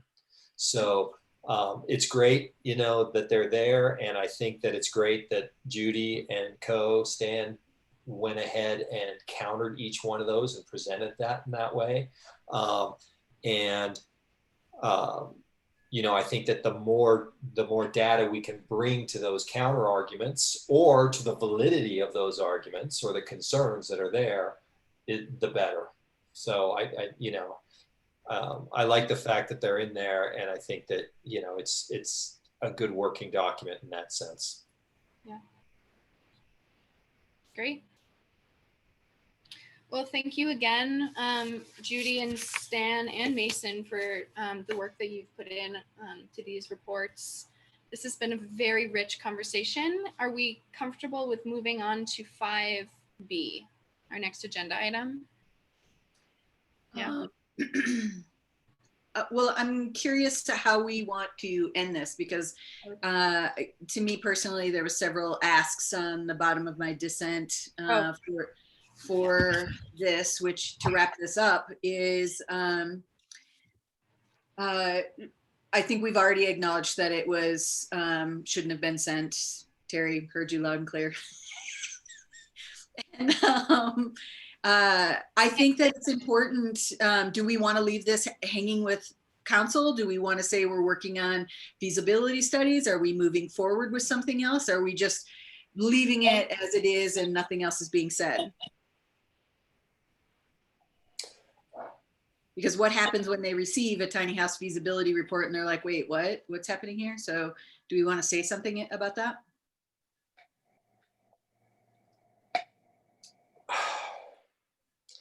I suppose this is one of the pieces where it would have been, from my perspective, helpful to have seen the email that went out to council, because I don't know if there was what other, you know, preface there was to these documents. You didn't see it. It was the same, the one you got. It was exactly the same. No, it wasn't. No, it wasn't. That's what I'm curious about. Pardon? That's what the Charlotte was asking earlier. Is it? Did you have a written email? Yeah, I'll read it to you. Oh, so we didn't see it. Okay. No, we just said, in your email, we said concurrently. So we didn't see it. Could I ask that be forwarded to us? That'd be great. Sure. I can do it. Right. Because I think that's one of the unknowns for me, or the uncertainties for me, is the presentation of this to council. And aside from what is written here, just to get clarity and then to be able to engage with Mason's concern on that, which is, I mean, my question is just that. Is council clear that this is a white paper working document, or are they believing that this is a form of recommendations? Are they, you know, that was made very clear in the process of what this is? That's all. And so I can read it and or send it, whichever you want. I'd love for you to send it, Judy, if you would, just because I'm ADHD and I'll have to read it 16 times. Terry's going to limit you to one on that. We don't have time for that, Jacques. Just one. I'm going to rib you for a while, Terry. So you just. Hey, where'd you park your bus, by the way, specifically, if you're willing to disclose in public? No, I'm storing it up in North Boulder. No, but the time they're giving you tickets. Where in front of my business out here on 6th Street, which is interesting. While Judy's doing this, what is interesting is that I got the police report on tickets issued for RVs and buses, which my ticket says, and it's not in the police data, which is also extremely interesting. That where again? Downtown, 6th Street? What'd you say? 6th Street, yeah, across from the Judicial Center. Oh, they don't allow buses there? Right? Nowhere on any municipal street in anywhere of the book. And just a note on that for all of us. I also went out while Judy's doing this, and I ran around my neighborhood, Newlands, and there are probably a collection of, within a few blocks, 20 or more. 26 average. I count 40 in a row. Or more value per unit of parked RV vehicles on the street that never get a ticket. Yeah. And Which I is know that because I talk to my neighbors who have them. And Yeah. so there's definitely an equity issue that goes on with this.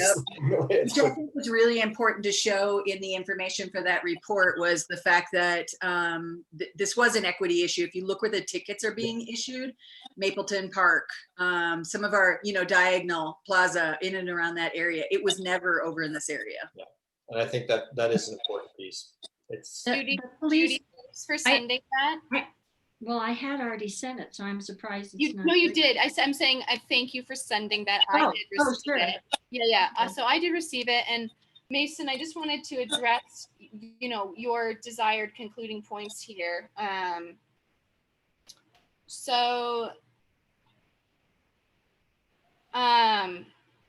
you hoping that, what are you hoping? Maybe you can lay. Did everybody read it? I just read it. Yeah. Doc, did you get it a couple And times? it was presented as a report. So I'm.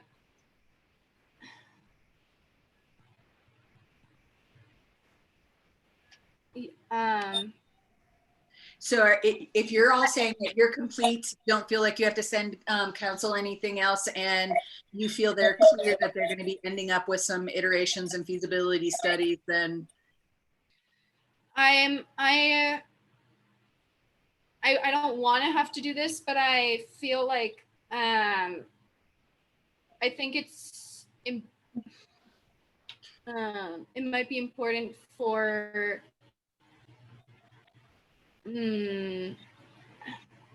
see, I'm conflicted because I really value the work that has been done. However, we didn't get to see we didn't get to discuss these reports before they were sent officially to council, and so we didn't approve them, right? I don't want to discredit what has been presented. yeah, Any but it thoughts? does have our name on them. Any thoughts on? I can send an email, Mason, to council, and I need to think about what that will say. I think you might want to talk to Lindsay too, and you also may want to think about it, because if you're also worried about it seeming disorganized, to send another one, especially if you imply there's going to be follow-up stuff, then there is the obligation to have that follow-up stuff. And right now it says in both reports that we're asking HAB and HRC to do this, and we're asking to consider this, and we're asking council to consider that. So they know that it hasn't gone, that council, that HRC and HAB haven't made a decision on it. And if you want to do something, I'm fine if you do it, but I can I see don't it. think it says that in the cover letter. It doesn't say that that we didn't know and that there was the possibility of more reports. Where am I seeing that? No, I didn't know there would be more reports. Of course, it doesn't say that in the cover letter. In Oh, both we're not reports saying that's itself, any changes? in both reports itself, it said what we're asking HRC and HAB to do, and what we're asking council to do. And it's clearly just from the committee, not from HAB or HRC. But you can do whatever you want. I'd like to hear from Jacques and Terry too.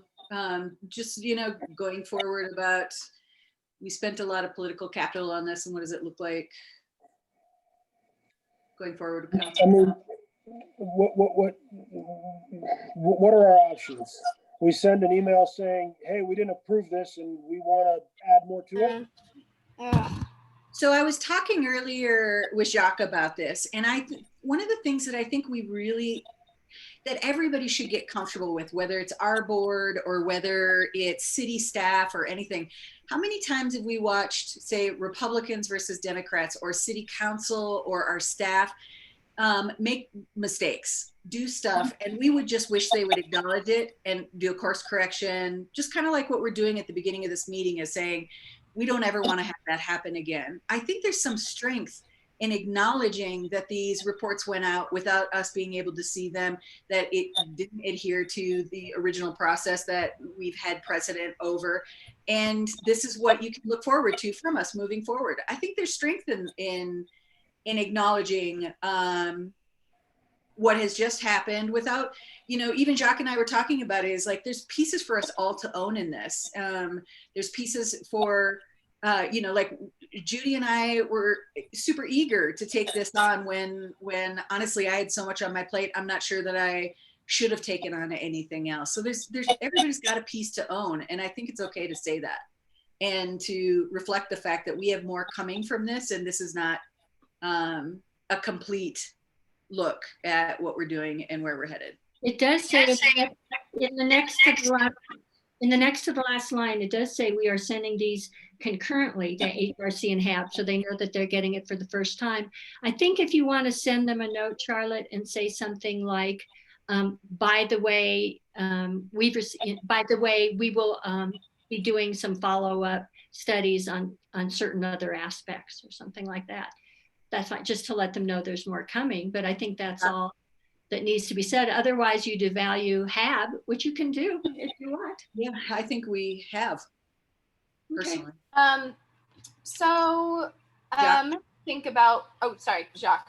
Okay. Your hands are swimming. So I just want to put my 2 cents in so that everybody's had their 2 cents. And,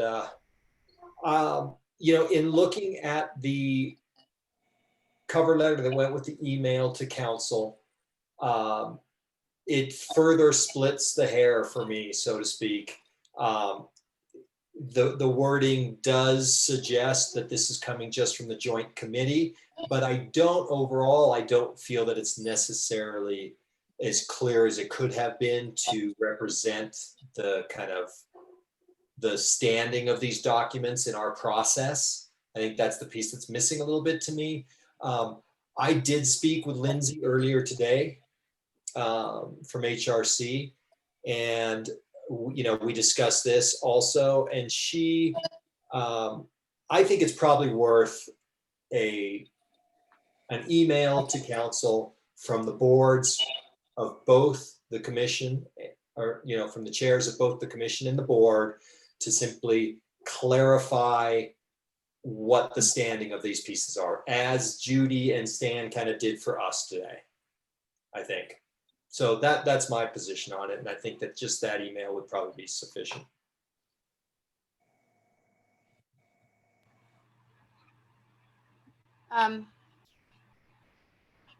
Great. I am comfortable with that. Do we need a motion for that? Or can I just do it? No? Do you know? Do it. I think you should vote. I just assume vote. Sorry, what you? I said I just assume we vote. Okay, so we'll vote on that. Okay. So we should follow process, I guess. Yep. So there's a motion on the table for the chair of. Is this responsible for me to be presenting this? No, As a chair, I think as a chair. Okay. What, Terry? Sorry. I think, let me see if I understand. We're going to vote here in a second to ask you to draft an email and send it to council. I think we all want to look at it first before it goes, right? Absolutely. Yeah. I'll have Corey send the draft as I did with the letter. Yeah. Okay. So motion for the chair of the Housing Advisory Board to send a clarifying email to council, just detailing the standing of these 2 reports. Can I get a second on that? Second. All in favor? Aye. Okay. 4-1. Passes 4-1. So I will draft that and then have Corey send that out to you all to look at. And I will sync up with Lindsay as well. And then I'll draft the other 2. Because I think we'll be clarifying that these are working white papers and not completed, and so that, as we get more information, we'll be expanding. Well, you can say they're not completed from HAB and HRC. They are completed from the joint committee.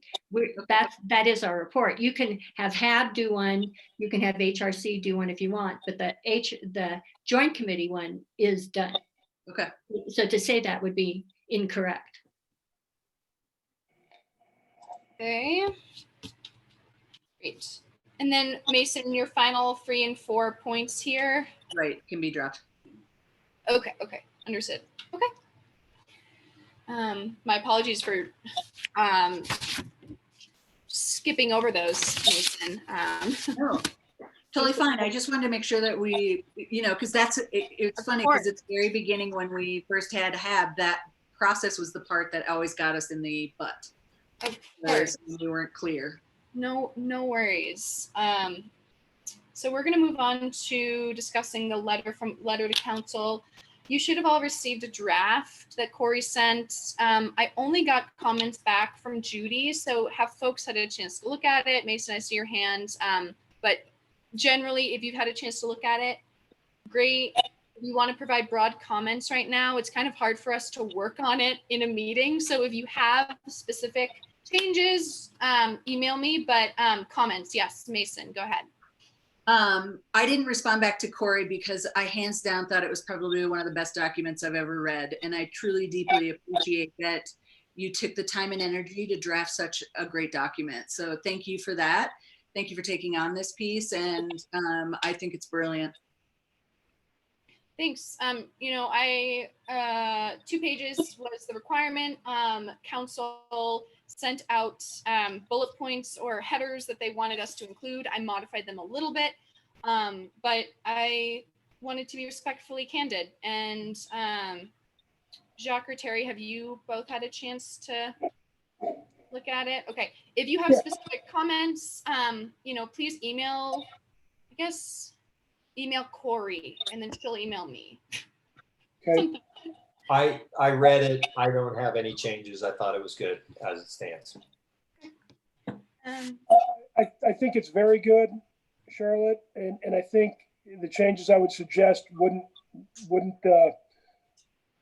get voted on in a favorable way. So let's leave it the way it is.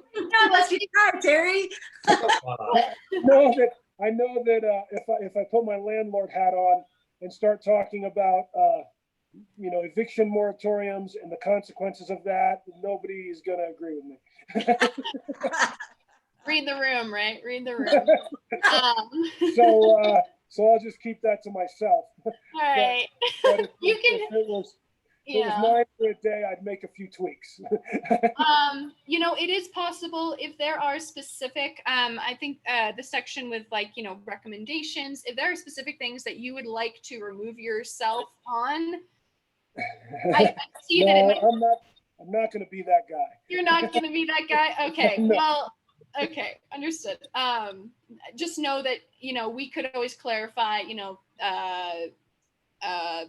that there is a member of the board who. Fine. No, don't do that. Don't do that. He who may not be named. Okay. Okay, understood. So I think we have to vote to pass it, right?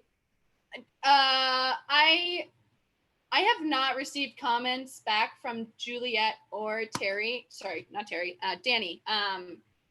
And so I just wanted to wait to hear from them. I'll have Corey send another reminder to folks just to, I don't know, whatever. Should we vote on it? I don't know. Do we have a deadline? What's our deadline? So the deadline is December 18th, and we will have a meeting before that. So my thought is that, wait 2 more months, why not? Just wait. We might just wait. And then, maybe there will be a few changes if so desired and if I like them. Sorry. Yes, I need the my person executive power if I have that. It gets to veto. Yeah, right. Exactly. Okay, great. Is there any other comments on the letter at this time? No, great. We'll move on to 5C, the listening session. As I didn't want to send the email that I did, and I hate when I can't fulfill tasks. And so I do apologize that I haven't been able to work on this listening session. I am very excited about it. I literally have not had time. And I don't want to throw Danny under the bus. I know he's very busy too. Clearly he's in Arizona. I don't know what he's doing. something related to the election, but he hasn't been able to help me. And so I'm wondering if there's someone who is willing to help me a little bit on planning this. Essentially what we need to do is work with city staff. I believe it's Zach McGee, who does comms of some sort. I think, Judy, correct me if I'm wrong, but Correct. yeah. Okay. So he does like comms, and he would help, broadcast this event. We would then need to post on other social media platforms to get the word out that we're having this listening session, and so right now I need to work on drafting pretty much the summary of what this event is and our intention. And I haven't done that yet. So is there someone, I guess, who... And there's also a couple more things, and some people might find some of those more agreeable. One of them is drafting a letter to the editor, which instead of just putting out the who, what, where, when, which they won't take in the paper, it's doing it in a more story sort of way about the need for people and the worries about housing. And then there's also sending emails to all the groups we can possibly think of that might be interested to pass on to their memberships. I'm graying just thinking about all this, but I will write the letter to the editor. I can do that. Hold on. Because this was partially the conversation, Charlotte, about only a couple of us doing all the work, and you have taken on so much this election season, and also full-time job and everything else. Why can we not have the discussion that maybe right now this listening session is just too much for all of us, given everything else that we're working on? Is it okay or possible to push this into 2021? How about it be a January or February session? Yes, totally agree. I think it's a lot for everybody. I mean, we're coming up on an election. Community is like a bit in chaos. We don't know if we're going to go into lockdown again. Maybe it's just too much. Right. Couldn't agree more. Okay. How's it going to work with Zoom? Are people going to log in? Are they going to figure it out? These are all logistics that for all of this. Like I think there's a need, but we, as you so eloquently mentioned earlier, we are a volunteer board with limited amount of time and no pay. And we're doing, I think all of us are logging some pretty stiff hours right now on this. And not having Juliet here and not having Danny here to also pitch in on both the conversation and workload, right. I think it's okay to table it. Okay. Yeah. Good. Do I have to make a motion to do that? Do I move that we table our November listening session on housing insecurity until a later date when 2020 is just behind us? When this nightmare of a year burns to the ground. Disaster of a Seconded. I second, yeah. Okay. All in favor? Passes unanimously. Woo! I just feel like a weight has been. Good. Oh, Mason. God. Okay. Whew. Everyone take a shot. Okay, great. Moving on. It could have only come from you, Mason, so thanks. Mason, I'm glad you suggested that because I was going to suggest it, but then I thought you were going to yell at me. So I thought maybe you just. No, there's a lot on everybody's plate right now. There's no reason to force it. And see how people feel about this, because I thought, well, I'm going to say that, and then Mason's going to yell at me saying, no, we have to hear from the tenant. And then you're going to tell me, that's enough, we heard it, that's enough, and we'll move on. And if we're concerned about what we're going to do for the November meeting, Terry and I are going to bring you a robust plan for tiny homes. Oh, I can do it right now, man. Excellent. Terry's already begun drafting it. Awesome. I can do it right now. Cool. Okay, great. Moving on. This is great. Perfect. We can, and we will discuss kind of board involvement in what month? October, November. Well, and honestly, Danny drops off in March, right? So we've got some meets. So it'll be a great conversation too as we prepare for a next rotation in 2021, depending on what's happening. I think Danny has 5 more years. I'm the one who drops off in March. Oh, I was thinking that okay. No, he just got re-upped. He was got 1 re-upped. year and he got upped. Oh, that's right. Okay. Right. Okay. Brilliant. Moving on. Can we move on? Does everyone feel good about moving on? Great. Okay. New business. We're going to new business. So These two were brought up by me. yes, you go ahead. The first one about convening a renters committee. I think all of us have been reached out to at different times by renters in some form or another. And since renters make up 52% of Boulder, it seems to me that we need to make a concerted effort about incorporating renters issues into this board in some fashion, or if nothing else, having a committee where people who are renters feel like, I guess it would obviously be me because I am a renter, to be able to come to and say as a renter to a renter, especially since there's a lot of renter issues up right now, as we know. So I just think it might be interesting to convene a committee for renters, but more than anything, what it is a place for renters to go. So it's not like we're producing reports or anything like that, unless somebody's coming to us with issues so that we have a point person and somebody's dealing with it and addressing it. Mason, Taylor, you think that this would be what's the form of this? So I think, Jay, these are standing committees, right? You're muted. Yes. Yeah, Correct. and I think we had like a communications committee, and we've got a couple standing committees, but. Okay. my Wait, so question the is- committee would meet, sorry, go ahead. Go ahead, Terry. No. I'm So- trying to understand what you're saying, Mason. Are you saying we have a committee amongst our board members where renters can contact us with questions about the various things? Is that the idea?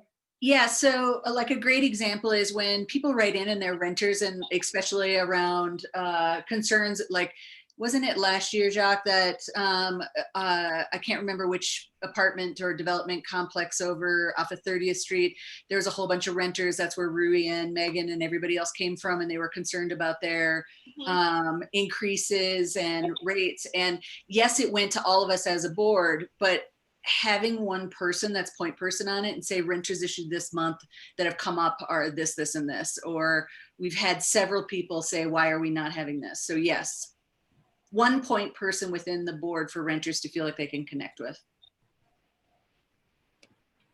I like that. I like Yeah. the idea. Other thought, I yeah. don't know, that seems to, I mean, if everybody wants to do it, it's fine. Again, I'm not gonna like make it an issue, but aren't there other avenues, aren't there other city departments and groups that allow that to happen? Renters can call them. There's attorneys or legal advice and that kind of stuff. Well, not everybody can afford legal. No, the city has mediators, or I don't know what they're called, but I know that, you know what I'm talking about, where renters can call the city. Yes. Department. I don't know what department it is, but I've talked to them many times and they're very good. Because, sometimes people feel better going that way. They're the best. They're great. No, they're really, it's very good because it calms everybody down. I want to jump in. I guess I have a couple questions. One is what Terry's talking about. And I think we touched on this at past meeting, that there are touch points. And this was, I think, talking about the listening session when we discussed this. And we were saying, hey, look, at the listening session, we can help to direct people to the right, city department or place where there's help and there's aid. I guess the one question I have, Mason, about how this will work is, how do we convey to that particular person Ooh.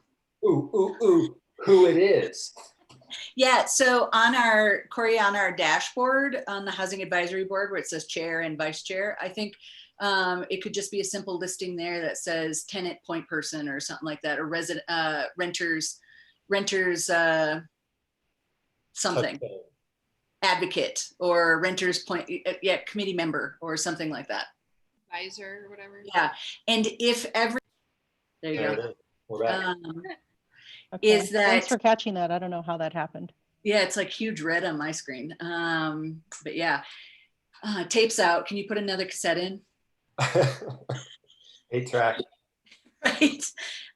Is that each of us I get approached a lot by renters saying, is anybody dealing with this issue? Is anybody addressing that? And I think if we had one funneled spot, like you said, services, or they just feel taken care of and heard.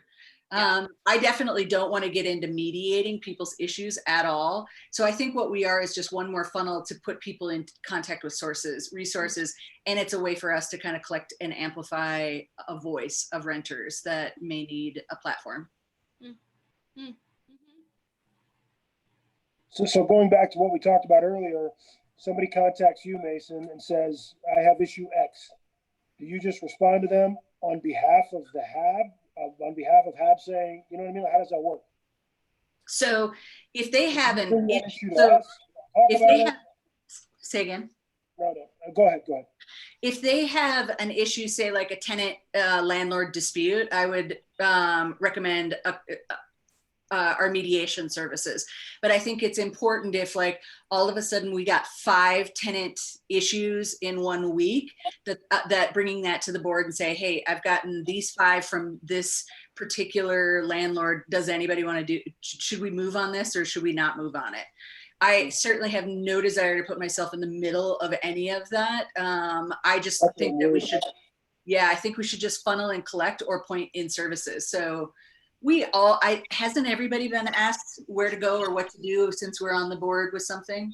I think it's just okay. Maybe That's just me. Maybe they don't like me that way. They know you're a landlord, That's man. a minute. That's enough. Off the record. Yeah, I definitely have. And I think that the way that you described it, this role, Mason, someone who, people feel heard. People want to feel heard. I mean, your example about the apartment complex off of 30th Street where these tenants clearly were not getting, they didn't feel like they were being heard and their rights were not being recognized. Like that is a scenario where, that's something that, we are the Housing Advisory Board. This is an issue that directly pertains to us, and we should be aware of that. And I'm a renter, you're a renter, and then everyone else, I think, is a home. Anyways, renters definitely need more representation for sure. Are you volunteering to be that person, Mason? Yeah, I don't mind. And what I can do is draft like a little paragraph of what I see the role to be, send it back to you guys. And if you want to tweak anything or if I'm missing it, because then what'll happen is when I'm off the board, it can transition to the next, another renter or whoever. Yeah. No, I'm on the fence on this. Is that our role as the Housing Advisory You Board? want me to push you over? No, just, is that what we should be doing? How do we handle that information? I don't know. I haven't thought it through enough. Yeah, I guess I'm also wondering, I'm sorry, I was just gonna say, I'm guessing how I'm also wondering what Jay thinks of that, since the city supposedly has that phone number when people are to call. I'm just wondering, Jay, what you thought of that? I mean, it's fine. I mean, if HAB wants to take a more active role, I mean, typically staff, if there are questions about what resources are available and an email goes to HAB, Corey and I will monitor the mailbox and we'll respond. But if you want HAB to take a more active role, I think that's fine too. There's no issue. I will also add that it is clearly stated on our dashboard that our board informs and advises city council of problems related to housing. And like, why can't we be a place where, why can't we be a space where renters are voicing, this challenge or this experience, and then we're filtering that and then presenting it to council if need be, right? So, council receives, I don't know, thousands of emails per week, right? They're probably not seeing a lot of things, right? And so our role is to present up, urgent issues related to housing that's communicated to us by our community. So Well, this seems like it ties into our role. Like it is our role. and it's interesting that you would bring that up, because we are the only advisory board that is not made up of experts. So we're not drafting housing documents. We actually are supposed to be representative. Like, we each got chosen for a reason. I got chosen as a renter. You know, everybody has a role that we're filling, you know, whether it was family or whatever. And we are to represent the community. So even though there are city resources, it's just giving people a place to feel heard and seen. And like Stan had said earlier about the city not collecting the negative or the non-conforming information, having that be a place where we are able to amplify, again, something that might be slipping through the cracks, just leaving it open. But I don't certainly need the more work, so I'm okay not doing it too, but I just think it's important having a platform. So Mason, did you volunteer? And if so, can you clarify what you want the title to state on the website, and I'll make the change tomorrow?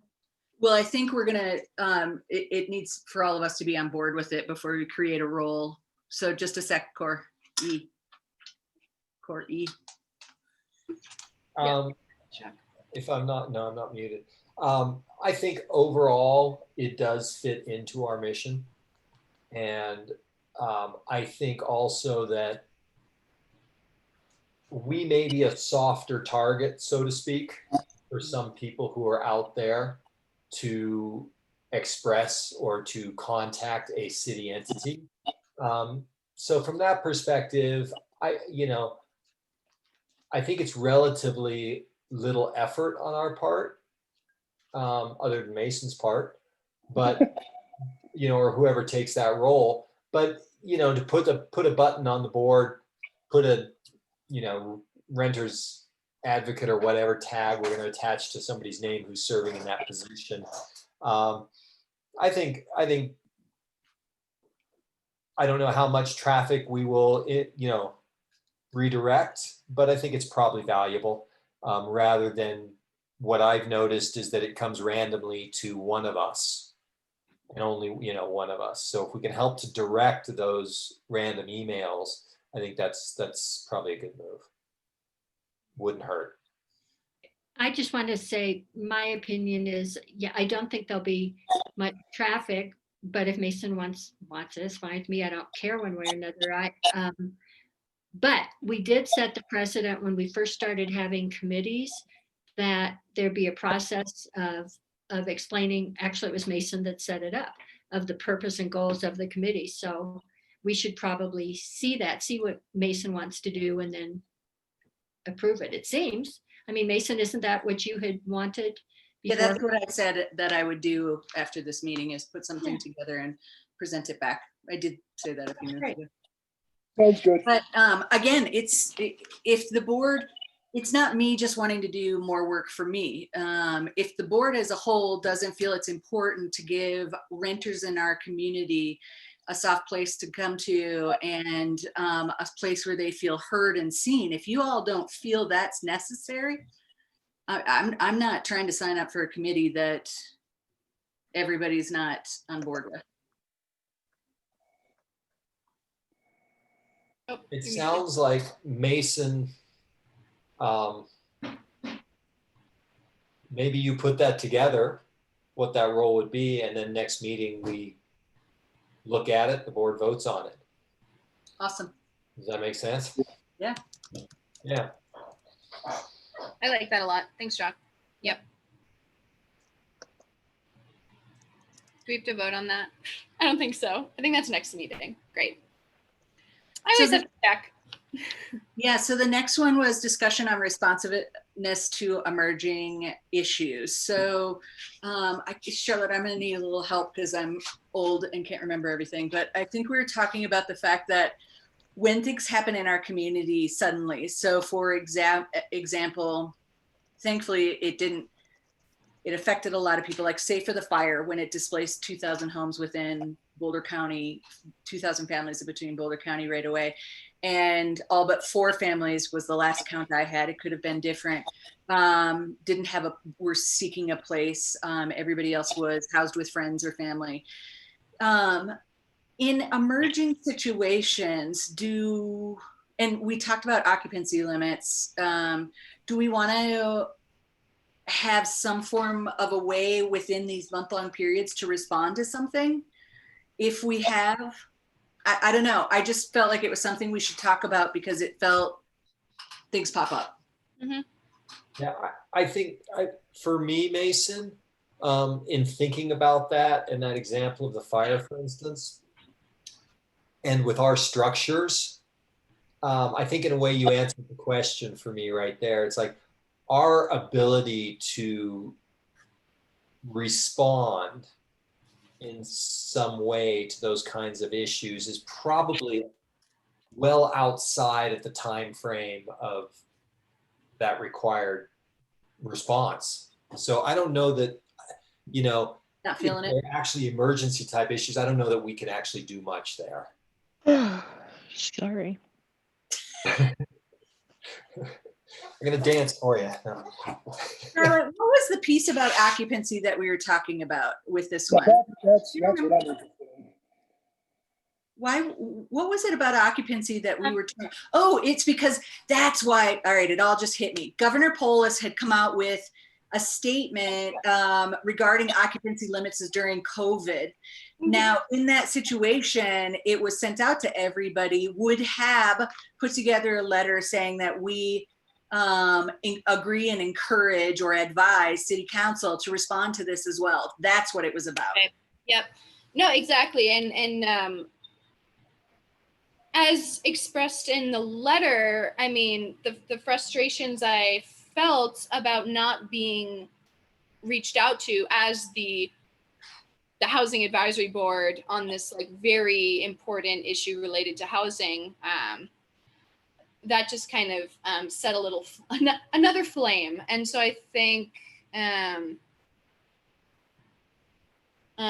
we are limited in our ability to meet as a group and discuss emerging issues because the news comes and goes so quickly. So did you have, I don't think that we discussed, you and I, any. No, there was no what next. It was just do we want to have a conversation about this? Because Polis set it out and there was no response from City Council. Like he sent it out in a couple of different forms, right? Right. And it had said, let's put a stop or cease on the occupancy enforcement. And we never got any response from City Council, or he didn't get response. And so on the final one, I think it was like a mandate, which I think Jay's talking about later, some type of a response to the COVID piece and occupancy, but I'm not sure. And yeah, it was just do we want to put air in this and talk? And can I just add just a little bit more context? So, I mean, Governor Polis's executive order about waiving or not enforcing occupancy limits, that's been around since May. So it was more that it's something that went before council with very short notice. So council was just having the discussion about, is this something that we want to talk about? And I think what I recall from that conversation that we had was, does HAB want to be able to inform even those early discussions? Right. So, I think if they are going to have a discussion about occupancy, and I think HAB will certainly be involved in that because there will be a formal public process behind that. But sort of these things that come up in the political cycle, it's very short and not always easy to get involved and get HAB, basically to be able to make a stance. But I've been trying to provide as much information or timely information based on what I've been hearing from you guys. So like, that's why I shared the updated report from the task force on evictions. And thank you for that. Yeah. Stuff. So I'm trying to do a better job getting you guys timely information so you can discuss it at the next meeting. Were you hoping, Mason, that the board would be able to provide council with like, as you said, like a letter or some sort of, Maybe it's a word. Yeah, we recognize this or executive order, and we, this should be enacted in our city or whatever.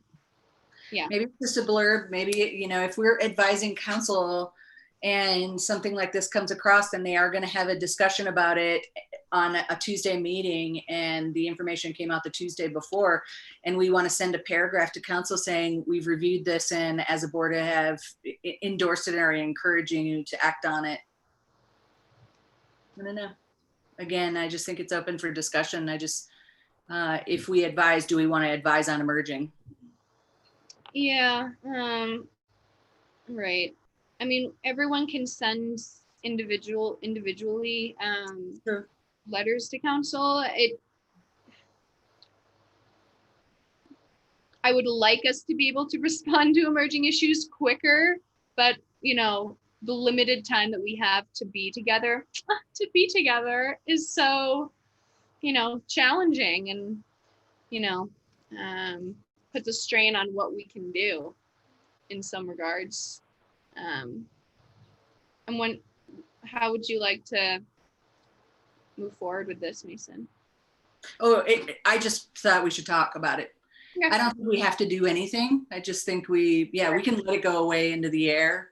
I just thought it was, That's good. I think that it was, worth talking about. And I think that it's probably best left to just the individual response in a way, because we're not going to be able to, I just don't see how we're going to be able to put together a cogent response from the whole board on such short notice in general. So maybe it is best left just, as individuals. If something comes up and somebody writes a letter and sends it around to all the board members and all the board members sign on to it, we can do that, but I think probably best left informal. Sounds good. Terry wants informal because he wants to move on, and he's muted. How does it keep doing that? I would like to talk about occupancy limits, but maybe right now is not the time to do that. Maybe we could put it on the agenda for next time. Yeah, can we table that till next time? Next time agenda, occupancy limits, not that I will, yes. Consider it done. Consider it done, Terry. There you go. Boom. Okay. Are we okay with moving on to matters from staff? Yep. All right, you're on the spot, Jay. Get off the couch. I was sitting up for this one. He's like, oh God. Somewhere. Oh, He should pull up his presentation. Sorry. And I'm muted. Yeah, the couch was super comfortable. It was like, Leave it. okay, so I just have two things for you. One was the an update on the governor's executive order. So that was Charlotte and Mason requested. I just go over it really quickly, but also just I wanted to highlight the email that Kristen Heiser sent out. So basically, she provided some context for how the task force was formed. And I would really recommend reading that. Well, I guess the listening session has been postponed till next year, but it does provide some really helpful context in terms of what's happening statewide and what the recommendations are. And a lot of the recommendations were adopted by the governor, which is great news, and I think says a lot about Rachel Friend and her ability to influence the overall process. But the big thing is from that October 15th executive order is to continue the 30-day notice. So that's basically when tenants have additional time to basically to pay any sort of back rent. It also ordered DOLA, Department of Local Affairs, to create a model rent repayment agreement. And I just found out that BARHA, the local rental association, has been sending that to their members, which I think is great. There's a prohibition. I mean, the big elements of a prohibition on the penalty or fee for payment. And it requires landlords to actually notify the tenant of the CDC order, which is basically if you if a tenant signs declaration saying that they cannot pay rent for any reason related to COVID-19, they're protected from eviction. But keep in mind, this is only effective for 30 days, which is sort of the governor's habit. He only does things for 30 days at a time, and what he'll do is likely extend it. And I think sort of the conventional wisdom, it'll get continued through the end of the year. Charlotte. Does that notice from the landlord have to be provided? Like, are those multilingual notices? Is like English and Spanish, or what? You know, I don't, that wasn't spelled out in his executive order, but you brought that up in an email in the last month. And I know that the group that has been coordinating the sort of the region-wide response discussed that, and they do have those resources that we sent out to the group. So it's not officially required, but Great. I think it's common practice. Great.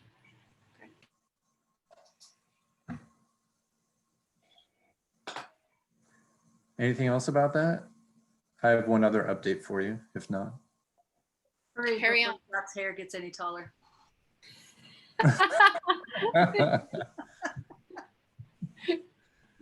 So you guys mentioned Terry, not Terry, I'm sorry.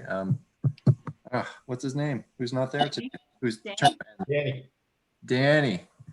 So the city is beginning recruitment for new members, board members on December 17th.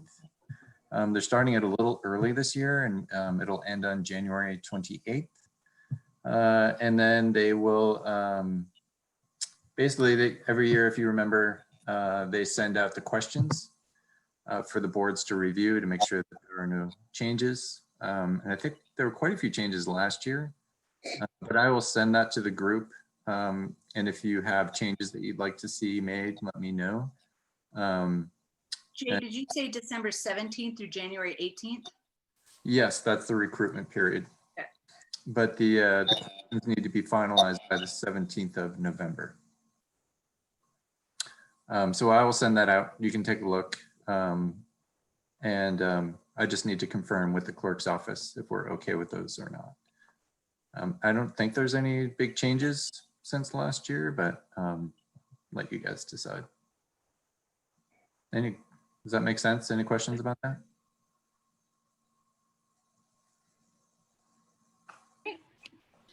Thank you, Jay. Yeah. Thank you. Anything else that you guys need to know? Questions? No. Okay. I was thinking about nailing you with some data questions, but we'll save that. We're making progress, Mason. It's taking a lot longer than we would like also. Okay. Well, it's 8:22. Are there any additional things? Are we debriefing? We're going to debrief now. Okay. Yeah. Yeah. Good. So I just want to talk a little bit about the process of how we started this. And Terry, you can feel free to leave the room if you need to.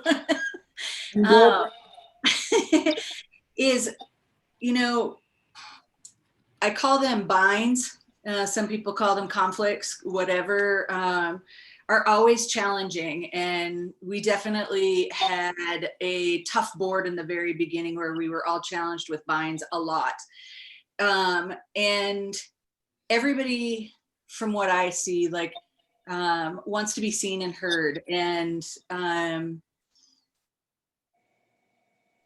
it's challenging because we're all passionate about what we're working on and what we're bringing to the table. And we are making recommendations on people's lives and dignity and housing. And it's for some of us, I know myself, I can be quite unyielding in some of those areas. It's really hard for me not to seek a high bar and put all my time and effort into putting our best foot forward if we're going to do something, doing it really well. So one, I want to say I appreciate everybody for putting up with my BS to some degree, because I I'm definitely passionate and I can get hot-headed around certain issues. And so I apologize if you, like Charlotte got definitely a text or two of me going, what's going on?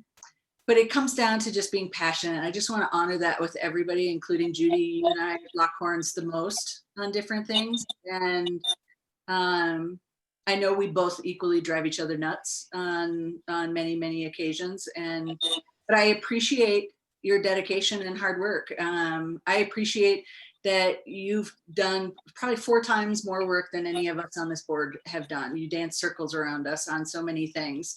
And we would not be half the board that we are if it wasn't for you and the contributions that you've made to this group, honestly.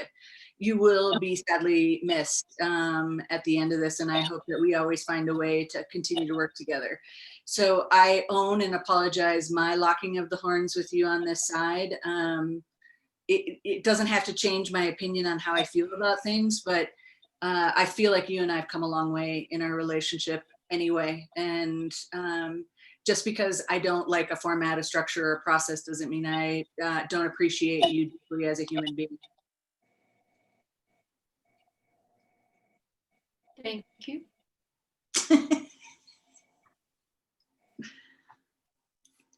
Well said. Ditto.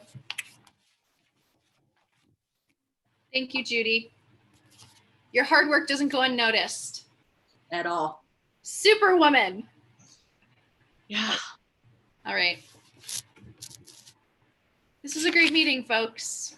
We're missing a few soldiers, but you know, we'll carry on with our quorum. Anything else? Good work, Charlotte. Very well done. Yeah, thank you, Charlotte. Thank you all. Please email me with questions, concerns, other things. Cool. Awesome. Motion to adjourn this meeting. And we're early. Woohoo! Everybody stay safe. Can I get a Ciao, second? everybody. Second. Oh, yeah. We're adjourning. All in Second. favor? All in favor. Stay safe, everyone. Stay Good safe. night. Good night, everyone. Thanks, Corey. Thanks, Jay. Bye, everybody. You're welcome. Good night.